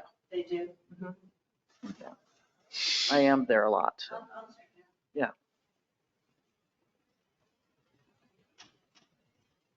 All right. So should we conclude with this and? Sure. ready Mhm. to It's a good start for sure. Yeah. move on? So the next step is I take this and I just document this, but then as I'm doing it, I continue to come up with new ideas and goals and blend it with what I have already and present it. So that's the next step. So we're figuring we'll go through this exercise and then we'll come up with a presentation for the city council. I have this that is on hand, that is the list, our wish list Budget? of costs. Oh, okay, Mhm. great. Don't have 2 copies of it, but. Do you have it on the computer? Oh, you know what? You could take a picture. I'm the ultimate Luddite. You could also take a picture of it. Yeah. You could do that. I'll do that. So this is your. If Joseph is he still there? or- No. No. Okay. And I can get you another copy. That was the stuff that Harry provided, right? It's Harry, and it's, we had a wish list for the stuff for the containers. Yeah. Okay, good.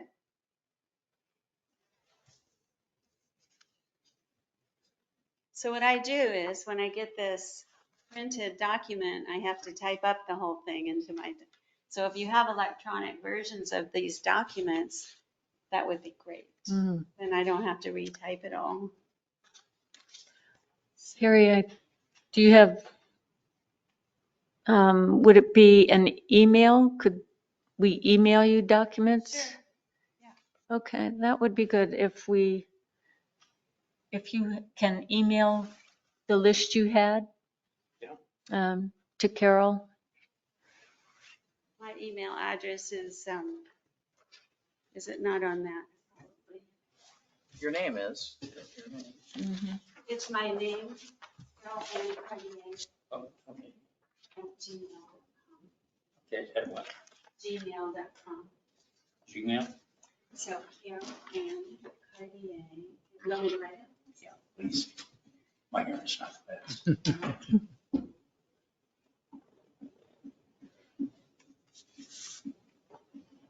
And that's ANN, no E? Right.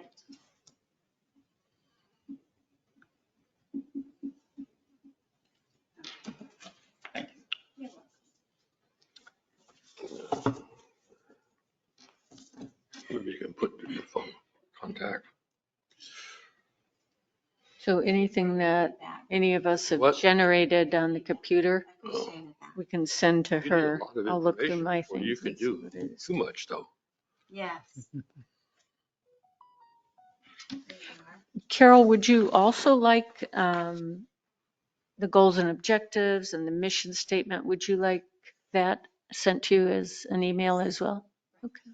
Is that part of the documents? You didn't give me that. Yeah, I gave you our goals Yeah, I have the goals.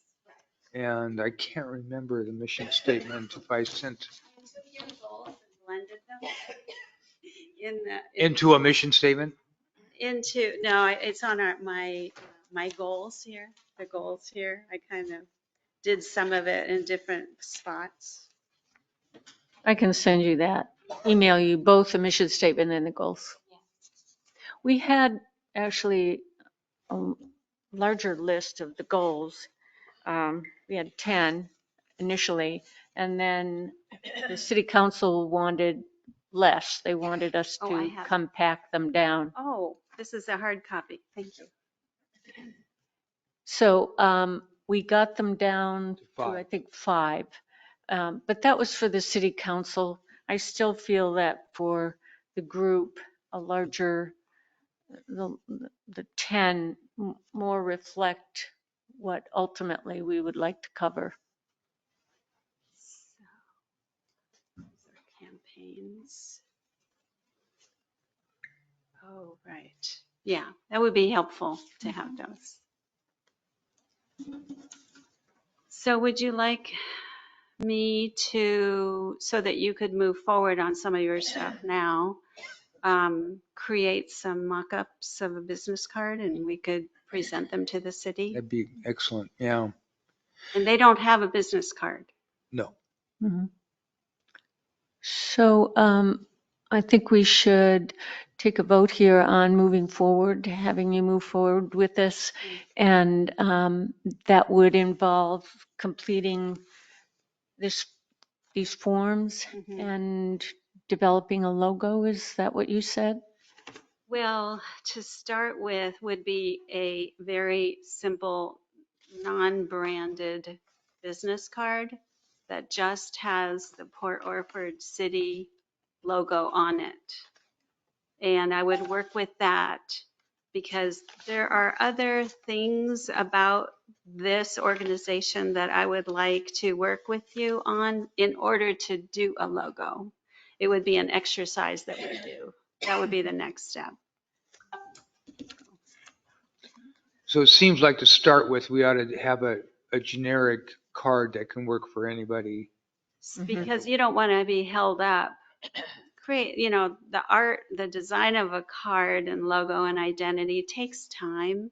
You don't want to rush that. Well, possibly it could happen in just a few hours, but It we just depends. like to Yeah. look at it and go away and then come back and look at it again and look at different color options. And a lot of times I would show 3 options to my client and they would choose one. Say, I really like this one, but could you do this with it? And I'd come back and make some changes to it. So to do something really simple with the city's logo, make it extremely simple, and it's not too branded, like specific to this organization, but it's more about city, and then you're part of it. And the contact. Yeah. Carol, what is this document called? I need to reference it for the vote that you're completing. Oh, it's a Port Orford Emergency Response Commission brand strategy brief. Grand strategy brief. Okay. So the other question I had is there's some interchanging of Port Orford Emergency Response and Port Orford Emergency Preparedness. And for clarification, originally the ordinance that the city passed called us an emergency response commission. We're not going to respond. We're not the responders, although I'm sure we probably would to the extent we can. So we changed it and the city council approved that. We are the Emergency Preparedness Okay. Commission, the Right. EPC. Okay. Good. So from here on out, all of my reference to this commission will be EPC. Yes. Okay. And then further clarity, as I understand it, you're doing this for free for the commission? Right. I'm donating my time. That's wonderful. Yeah. Thank you for that. It sure helps. It's part of my commitment to helping out the community in which I live. Mhm. Thank you. It's, I'm sure it's going to. Library board? I have a couple other things I do, just like what you talked about. Thank you, Carol. Do I have a motion to, how would we word this? To give Carol leeway to Approve her carrying on.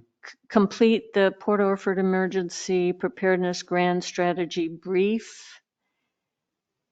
So And- moved. Pardon? So moved. Oh, that wasn't done. Great. Well, I'll do the other one separately. Okay. So that's the That's motion. enough to keep her, have her continue. Right, we will complete the brief, and based on that, then you would vote on moving forward with the items that are in the brief. You would I- have to make a decision on how you want to proceed after this. I was going to either include the design of a Yes. business card or do that separately, and that's what we can do it separately.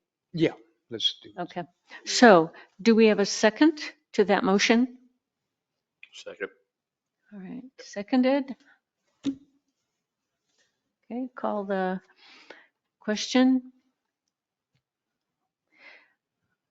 Harry, are you in favor? Oh, I'm sorry. Excuse me. All in Dick, favor? did you want to? I'm in favor. Oh, okay. Dick You're asking for, is a yes. Harry? yes? Yes. Mari? Gary? Yes. Gordon? Yes. And I'm a yes. So that passes. Now, do I have a motion to allow Carol to design a business card for the EPC? Is that correct? Would you like a business letter? Business letter, like letterhead? No, the Oh, business business card. card. Oh, yes, right, Okay. right. So move. All right. Second. Second. Call the question. All right. Gordon? Aye. Harry? Yes. Dick?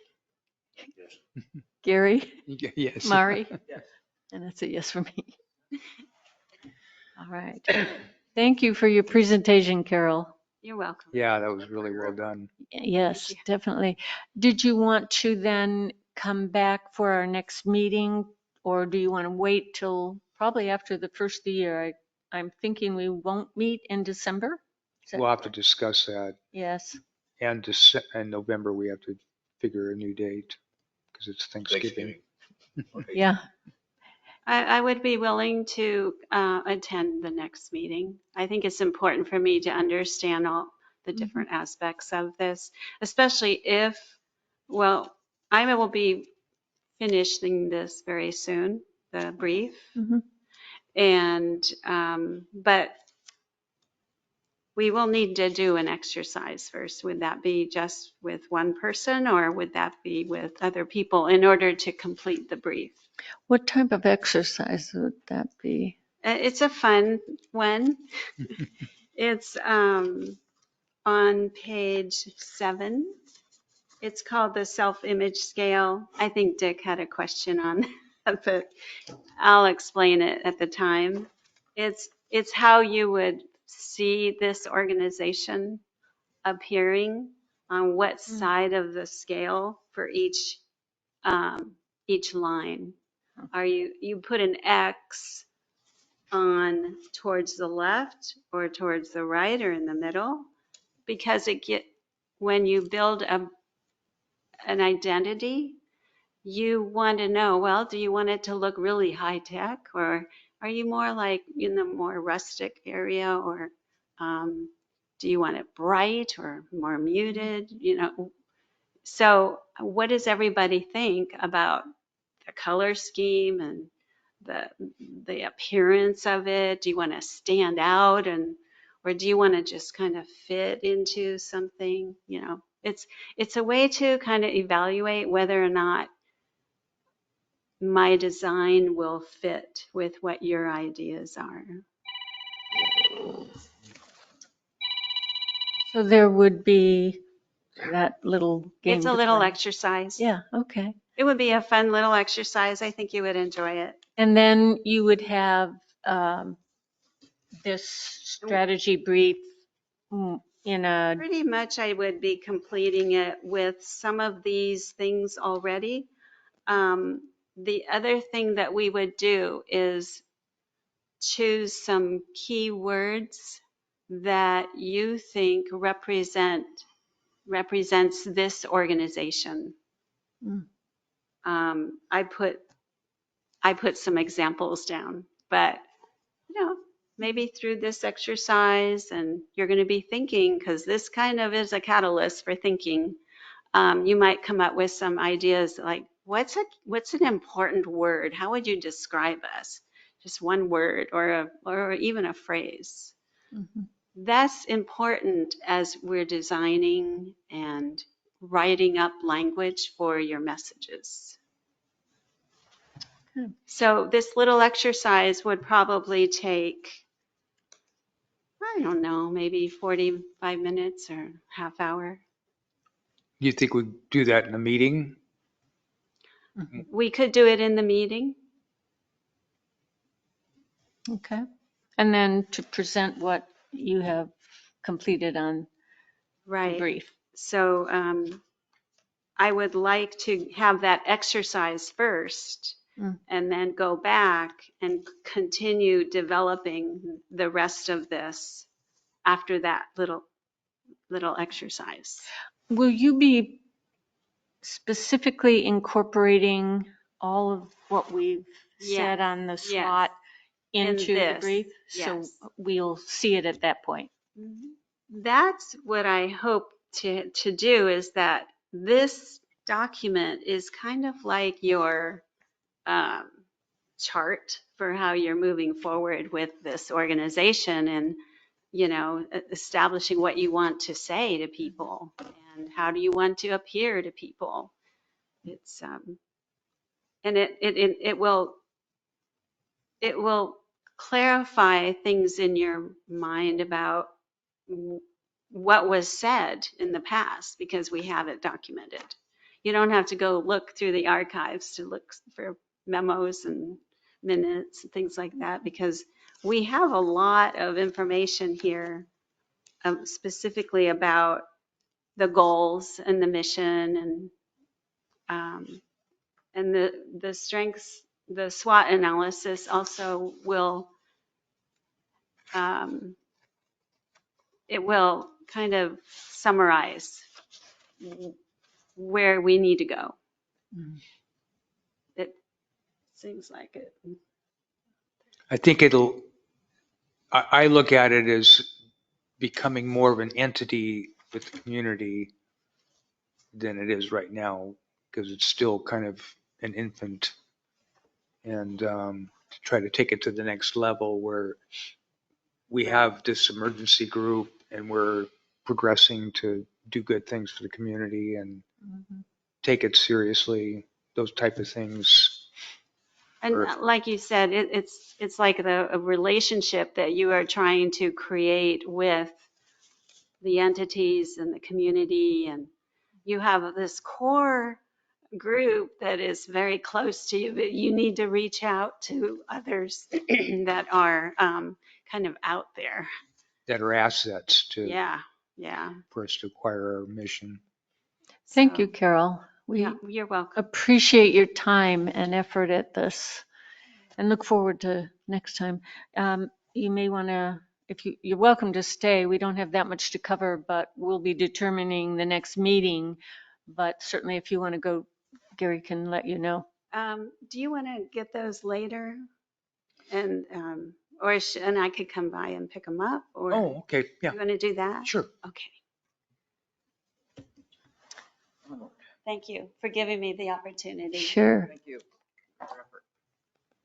Okay, old business. I think I gave you the 3 pages there, the EPC survey, which hasn't changed at all since you last saw it. The cover letter, which I think I made some grammatical changes, nothing much at all. And we also talked last night about having something so that whoever the volunteers, any of us, go out with the survey, what in more succinct ways can we talk about or address? And so I developed the talking point sheet. On any talking point sheet, you don't have to memorize it. You don't have to say it as it's written on that. It's just to remind you of some of the key elements of what we want to say with regard to the survey. And you don't have to read it, just it's there for your reference more than anything. So if, We want to try this out on a couple of outfits before we finalize it and see how they feel about it. I think Gary already tried it out on a couple Well, of I talked to people. Peter Fritsch, the pastor, priest at the Episcopal Church, and I did that a couple of weeks ago, so I should be getting something back from him. And I was looking for feedback about the whole process. And I'm thinking more of kind of the hands-on people like Joe Marsh Excavation. You know, that's going to be a major player in yes, a disaster. That's right. yep, Taking, something like this to somebody who's not, I'd also probably take it to Denise Wilms. They're at either end of the spectrum of the type of person we're going to be dealing with. Mhm. oh, I think that's excellent, and give us some idea if there's any little additions or tweaks We're or. going to borrow a trailer from Joe anyway. So. Well, the thing is, before we can really use this, it has to be approved by the council, correct? No, I don't think so, Well, because this is just part of our seeking our goals. We're not spending any money. We're not. did you want to, I thought you wanted to at least take it past Melissa. Yes, I'm going to talk to Melissa about. I Mm. spoke with Melissa today and mentioned that I'd be doing that. Mhm. Told her what we were doing So with it. should we not hold off until we get some response from Melissa on this? Well, now that I have it, I'll meet with her as soon as she's available. Mhm. Well, that's kind But of. I think in the meantime, if you could talk to Denise and This Joe. would be informal. These are people I know personally. I'm not going to somebody cold. I'd be going to him and go, Joe, if I handed you this, what would you think? Okay. And he'd say, take a hike or, and Denise will correct it. But will they fill it out? Yeah, that's the thing is, will you Okay. fill it out? All right. What do you think of this cover letter? Would this just put you off or, and make you toss it in the trash or what's your reaction? Mhm. And, they won't Mhm. turn it into a 3-alarm. It'd be interesting because we could end up with many, a lot of feedback on that, Mhm. that may or may not help is my only point. Because you ask too many people, you'll No, get too that's many why answers. I'm telling you, this is two ends of the spectrum. A hands-on guy who runs heavy machinery, what's he gonna think of this? Mhm. So are we taking this to, Yeah. are we just gonna be taking this to, Yeah, well, Rays that or, are we sounds gonna like a go good to idea. hardcore, Yeah, and the you farmers got, and the other end of the spectrum is Denise Wilms, who is, the library director. And she is, the other end of the spectrum as far as technology and how mhm. she would view it if, this came to her. Yeah, well, that sounds good. And you should be getting it back From Peter. from I Peter. can message Peter here Yeah. soon and see And how did he's you coming. leave a copy of the cover letter with him? Because it'd be good to get his feedback on the cover letter. It's probably not as important because I think it pretty much does what you just kind of summed up the cover letter. Sick So dog I at think home. we're good there. He's got to get out of here. I'm gonna have to leave. I've got a Okay, so sick animal at home, but are we not going to approve? I make a motion to approve the documents used subject to approval by Melissa. Okay. Second? on Now, that? okay, we can have a little discussion afterwards, but I'm just saying that if we want to wait till we get the feedback from Joe and Denise and Peter, Yeah. we Yeah, can I know thought it. that's what I mean, we it's not agreed to such a do. big deal. We can just make a change and make a motion to change it, or Yeah. Do you want to do that? Yeah. Okay. So do we have a second? I'll second it. All right. Harry, Dick? Aye. Gordon? Yes. Yes. Yes. Mari, yes. All right. That sounds good. Next meeting, we can let you know when the next meeting is, Dick, if Or do you want to stay for that? I have a sick animal at home. Oh, okay. Your dog? Where do you- Oh, Yeah. Did you just come for the fun of it? So I'm actually here for your folks' information. Oh. If you wanted to ask stuff of me, I actually had one question for, I know there's ham radio operators up here for a brief bit of assistance at some point next week. Just try to do a test communication between myself and emergency management in Coos County, just to see if we can kind of connect over private ham radio systems. Something you're at a repeater or that sort of thing, I can show them like a beta bank radio, because that's all I have available to me. But besides our in-house system. But other than that, I'm just here to answer questions you guys may have with the county for emergency management. If you guys wanted to have an update, I can give you an update on where we're at with different projects that are going on. It's totally up to you guys. I'm kind of here for your guys' assistance, not necessarily other than asking for help from the radio people. what would you like to do? This wasn't on the agenda. Would you like to have Jeff come up and brief us on what's going on? Sure. I'm sure it's short and sweet. Well, step up to the mic. I too have animals at home and dinner to start making. Okay, so, I guess for the record, my name's Jeff Hughes, Emergency Manager for Curry County. As far as updates and kind of what's happening right now, let me pull down my dumb glasses. The emergency operations plan for the county has been written. It's in the hands of the county operations manager, and will go to the BOC. It's being corrected and whatnot. They're approving it, making changes, and at some point that's going to be on the website. That's supposed to be updated every 2 years. I can't tell you when the last time it was updated, but a new one is in the hands of the county BOC and the operations manager. Wow. We have on our website, at least the old one, and I haven't double checked on the new one if it's up, but we have the Are You Ready handbooks, which we did in conjunction with Coos County. We've got a digital version online, and we're redoing a paper version, and we're in the very final production stage of that, and then we'll have them produced in kind of our large number. I have a grant for Curry County that's going to produce those books, and we'll be presenting those to the community and that sort of thing, but a digital early version is up right now. On the new website? I don't know if so, I think so, but I totally forgot to check before I came. It was on the old one, so they tell me everything came over, but you know how the government and technology is. So it should be there. That's actually pretty well done. Coos County wrote it. I just had some graphic arts people go through and kind of spritz it up. But it's got a stuff checklist in there for 2-week ready book or boxes. The whole plan for being 2 weeks ready. It's even got a purchase plan in there to be able to get ready for that over the period of a couple of months. So it's not a huge drain on 1 month's budget as opposed to another. And it's got other good information in there. So that's something you guys can look at and direct your citizens to that. The early version is available and the new version should be out shortly. County website. Yes. And if it's not there, I'll try to remember to check tomorrow. If it's not there, I'll make sure the county website lady starts working on it.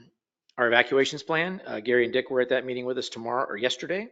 That was our first meeting with University of Oregon, and they're going to start working on our evacuation plan. They're supposed to grade our roads, grade our bridges, provide us areas where there are approximate areas of strong liquefaction during a large Cascadia event. It's not just going to be like for a large Cascadia circumstance. It's supposed to be for like kind of an all-encompassing kind of circumstance where we can tell folks to utilize this exit or that exit, or this way or that direction, go this way, not that. It will be available to the public in not entirety, because there's some things that I've asked to keep off the list, namely our pre-positioned equipment, because I don't want our local criminal element to relieve us of our very hard-won emergency supplies once I get them placed. If you have any specific questions, stop me and ask. Otherwise, I'll just rattle through my list real quick. We have a grant. The county's had a grant for the last 1.5 years. It's got a 3-part thing. Part of it is the Are You Ready handbooks, and that's already in process. The other 2 parts are reflective signage for residences. I have bids out right now for sign manufacturers. I hope to have an advertisement going out to the county citizens at large. This will be something where the county citizens can my hope is on our website, and also to have paper stuff to hand out, but on our website and other advertisements that we can have, social media, that sort of thing, links to be able to order a reflective, kind of a uniform design address sign for the county so that it can be shipped to you. You can mount it on your residence or your driveway so that when first responders respond to your residence, we have kind of a more uniform metal reflective sign that'll last for a while. So I have a grant to cover, I believe 14,000 units of those is what the hope is. Depends on what our bid ends up being. And that'll be an option thing for residents. It's not something we're going to force people to do, but At countywide. yes, it's countywide. And that should be going up, I hope, in the next month. I'm still waiting for bids to come back. The third part of that is a defensible space grant. And that's going to be a similar program, except instead of applying for a sign, you will apply to have contracted folks come out and clear defensible space around either private or even commercial places or buildings. I'm getting some clarification right now. There's some specifics written into the grant about portions of the population that have first dibs on it. So I'm getting some direction from the state as to who we can start sending that to. I am hoping in the next month also to have advertisements up for that. That's going to be fast. It's paced for a government operation. But we do have to have it used up by May, I believe, of 25. So I'm in a rush to try to get that done so that we can actually start getting that money spent, getting people's properties cleared out, and that sort of thing. And as a side note, I'll be going to local contractors, tree services, groundskeepers, that sort of thing, people who want to take part in that. So it may bring some local money into the local economy also. So I got a couple people on my list to contact for that, and I'm looking for more. I know we talked last time at length with Dick about communications. I recommended Starlink as one of the things I look at. I just heard today about something called their mini Starlink, which is a self-contained, see, you guys nodding heads, you guys knew about it before I did.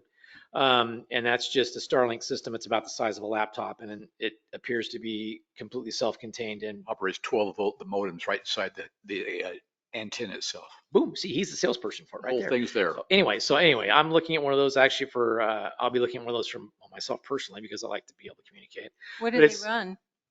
I just looked at it here in the lobby, and they look like they're right at $600 a unit. That's the early offer on it. They'll go down ultimately. Yeah, it will probably go down. 600 is the opening price on it. You talked about training. As far as training stuff goes, the NIMS training through FEMA is, when you get done with it, you're not necessarily going to be the jack of all trades, superhero of emergency response. It's actually introduction to the network system that it uses.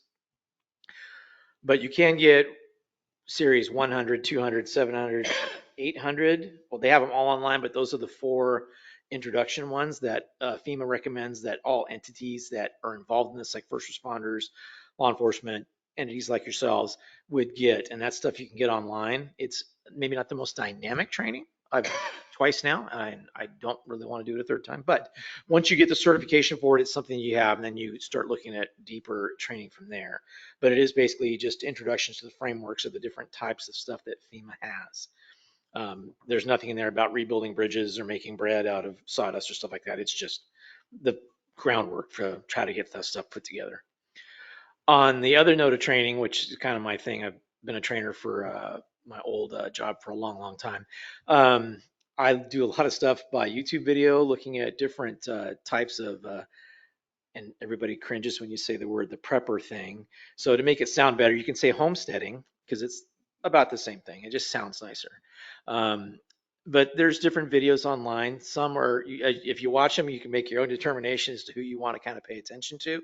There's some that have excellent information and aren't necessarily covered in weapons and explosives and talking about fighting the government and that sort of thing. And they're really bent on the actual self-sustainability, that sort of thing. I'm in the process of trying to develop a list of my own that I'll hand out just kind of on an individual basis. I think the county would have something to say if I started advertising for influencers on YouTube. But anyway, there's a ton of that on YouTube. And that's, as a hobby, I look at that of how do I make bread out of just simple stuff that's actually going to be useful out of a stove I made out of cinder blocks in my backyard, because that sounds fun to me. So that's the stuff I recommend, that even as far as training goes, that's like an individual training thing that I like to do. That's just something to look at for online. I just happen to make it quick. They actually had a preppers meeting in Coos Bay Hmm? last week, I think it was. So there's a preppers organization. They met in Langlois. I missed their meeting in Langlois. I kind of wanted to go there just to say I'm in a black vehicle from the government and I'm here to help, just to see how things went. But I'll probably make contact by email or phone first, just to see if there's anything I can assist them with. Well, they put it out there. Anybody could come. Hmm? They invited people to come. I would have gone up there to it Yeah. to And see what it was about. I couldn't that day though. Yeah, I missed it that day also. And like I said, I won't go out in my county vehicle with a black suit and an earpiece. I'll be a little more low key when I go contact folks like Reflective that. glasses are cool too. Yes, they are. So just to make sure we're on the same page about taking care of each other, that kind of thing. As far as looking for grants, I'm looking for grants right now. Haven't had a lot of luck because I've been busy with like the EOP and some of the stuff I talked about. Looking for grants to try to replace our radio system or try to really assist with our radio system. Dispatch has asked me to do that. They're actively looking for stuff like that too, because our radio system was probably antiquated, probably in the early 2000s. So we're working on a grant to try to start working on that. That's, can't think of anything else I was going to try to update you guys on. If you guys have any specific questions, go ahead. On the defensible space thing, Mhm. as far as work crews and things like that, have you been working at all with Curry Watersheds? Aaron Minster, Matt Swanson, any of those people? No, not yet. I know Aaron Minster had a grant, and it's been a while since I've talked to her, Mhm. for defensible space removal of, you know, noxious weeds, campus Gorse. grass, things like that. Mhm. And, you know, we were locating that stuff in town. Mhm. And then, you know, Matt Swanson is associated with them and he is the, you know, technology. And I see their crews working pretty regularly out there on Elk River. They did a fantastic job of removing a rather frightening amount of gorse that would Yeah. have been just a disaster in a fire. Yeah, it looks like the world supply of course is growing out there on Elk River. And, but I mean, they have, you know, they've made a significant dent in it. And They're working in the watershed too, aren't they? yeah, in the watershed. Well, that's a whole different thing because you can't use any kind of chemicals up there. But, you know, I think they it definitely has, they you were know, talking about spraying the stems. no, we can't use any chemicals in the watershed. We have to use all manual stuff. But out on Elk River, that is what, you know, they're using. She has reams of material on the best approach for these kind of things. And they have crews already with all the tools for removing this stuff. So she might be a resource for him. Okay, I'll look into it. Providing people that, you know, teams that are already ready to come in and help remove stuff. Yeah, and today I had a conversation with Durham Boggs from Coos Forest Oh, yeah. Association, and they've been doing the same thing off and on. They had a grant earlier, so we talked about trying to, once I get this up and running and get a list of folks we can lean on to deal with that, I'm gonna try to, my goal would be to have people at different sections of the county, a couple people up north, a couple in the center, a couple down south, that citizens could then go to and say, hey, this is, I'd like to have this done. Go develop a bid for they go out, look at the place, this is the bid, submit to the county. County's like, yep, go for it. And all they would have to do is just submit a $0 bill to the homeowner or the citizen, and then the grant would pay them out. So I'm trying to get ideally a couple in each section, general section of the county. So I would definitely look up the folks from And Watershed. Erin might actually have grants that are rolling to an end that she needs money spent on. Sometimes that is an occurrence. Yeah. Yep. That it tends to, It's like, oh, yeah, at least in the case of this grant here, where the county's had it for quite a while, and the groundwork hadn't been set. So I'm trying to race to get the groundwork set before we have to, give it all back. So.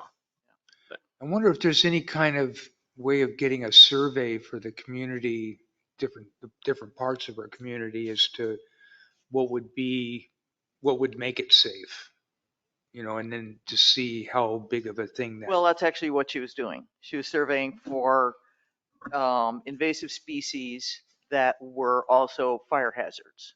And she was also targeting low income people who couldn't afford to have somebody come in. The hard thing is there's people who are really attached to their pampas grass and they don't realize what Yeah. a fire hazard they have around their house. Mhm. So, Yeah, sir. you know, might as well plant gorse. The wildfire plan also has mapping of different types of vegetation and the risk levels of the vegetation and that sort of thing. Like I said, I just got the prototype mapping sent to me, and they were like, please don't give it to anybody else just yet until we get the other. They've got a couple other overlays they're doing in the next couple of weeks. And then once that gets put out to folks, folks will be able to look on the map themselves. It'll be available online. And then we'll be able to enter things, projects on there like clearing of fuels and that sort of thing. We'll be actually be able to enter that on that map so folks can look at that and say, hey, okay, good. Someone's going to come out and deal with this section of gorse right here or whatever, or this piece of property, that piece of property within the next whatever.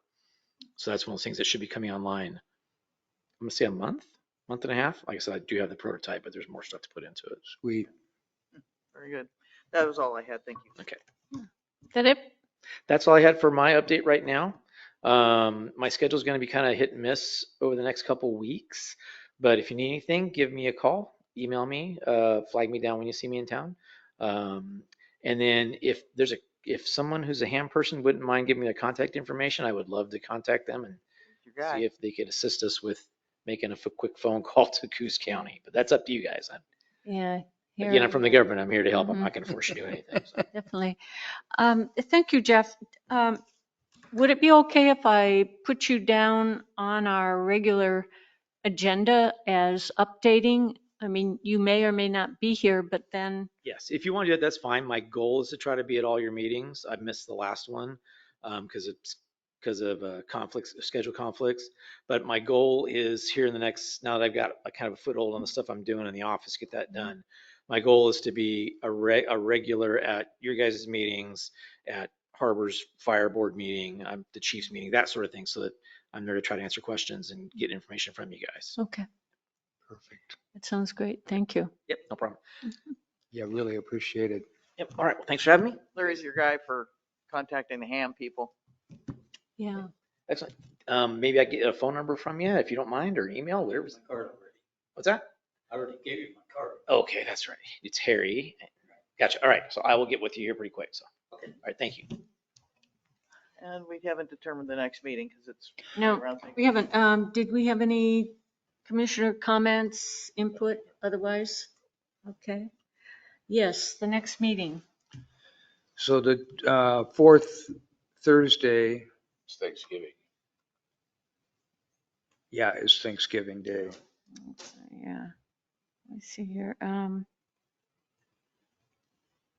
So Wednesdays are open for the city, the council chambers. Wednesday's a problem. Mondays are open and Fridays are open. The second Thursday is open. No.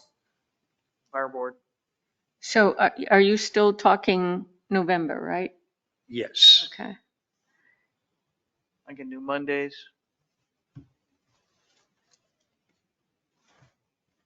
Maybe, Monday, the 28th, people would be back in town if they're traveling or whatever, too. or the 20, Carrying all their diseases. Well, it's not Monday, the 28th. You're talking Monday, November 25th? Is that, that's the Oh, I'm sorry, I'm in the wrong month. Yeah. Monday before Thanksgiving. so Monday, the 25th? What, does that sound good to? Yeah. Okay. That would probably be a good date. Alrighty. 25th. Great. Perfect. Meeting. All right. Thank you, Carol. Thank Yes. you. Meeting adjourned. I gotta tell you one funny thing though. So Craig Fugate, not on the meeting. Craig Fugate was the FEMA director for years. He came up through the fire department in Florida. Oh, gee. And he came up with the ultimate FEMA system, color system of warning based on the Waffle House, which hardly ever closes. And he Oh, said, you know, really? so if the Waffle House is closed, it's situation red. If the Waffle House is open but with a limited menu, it's situation yellow. And if the Waffle House is open, we're good, we're green. Oh, my. That's Yeah, I all. saw that on the net not long ago. He's a pretty sharp guy. Yeah. He's the one who is like really pushing citizens of the United States to be Hey, Gary, I think you're in on it. themselves instead I of think going, I got it. "You just wait for the Three government to show us." Yeah. Three Yeah, too many I told people Tim are that making doesn't- that assumption, unfortunately. Oh, yeah. Well, there's always hoping. There's right? always But I write-ins. don't. There's always write-ins. I might put Harry in there just for the fun of it. Joseph, Oh, yeah. I'll keep that off. close us down. I can't get up. Thanks, Carol. Yeah, oh, I didn't get that. I didn't budget have dinner. that you all do. We didn't have dinner. Okay, yeah, see, I'm already, Starting to work on the weekend, so. yeah.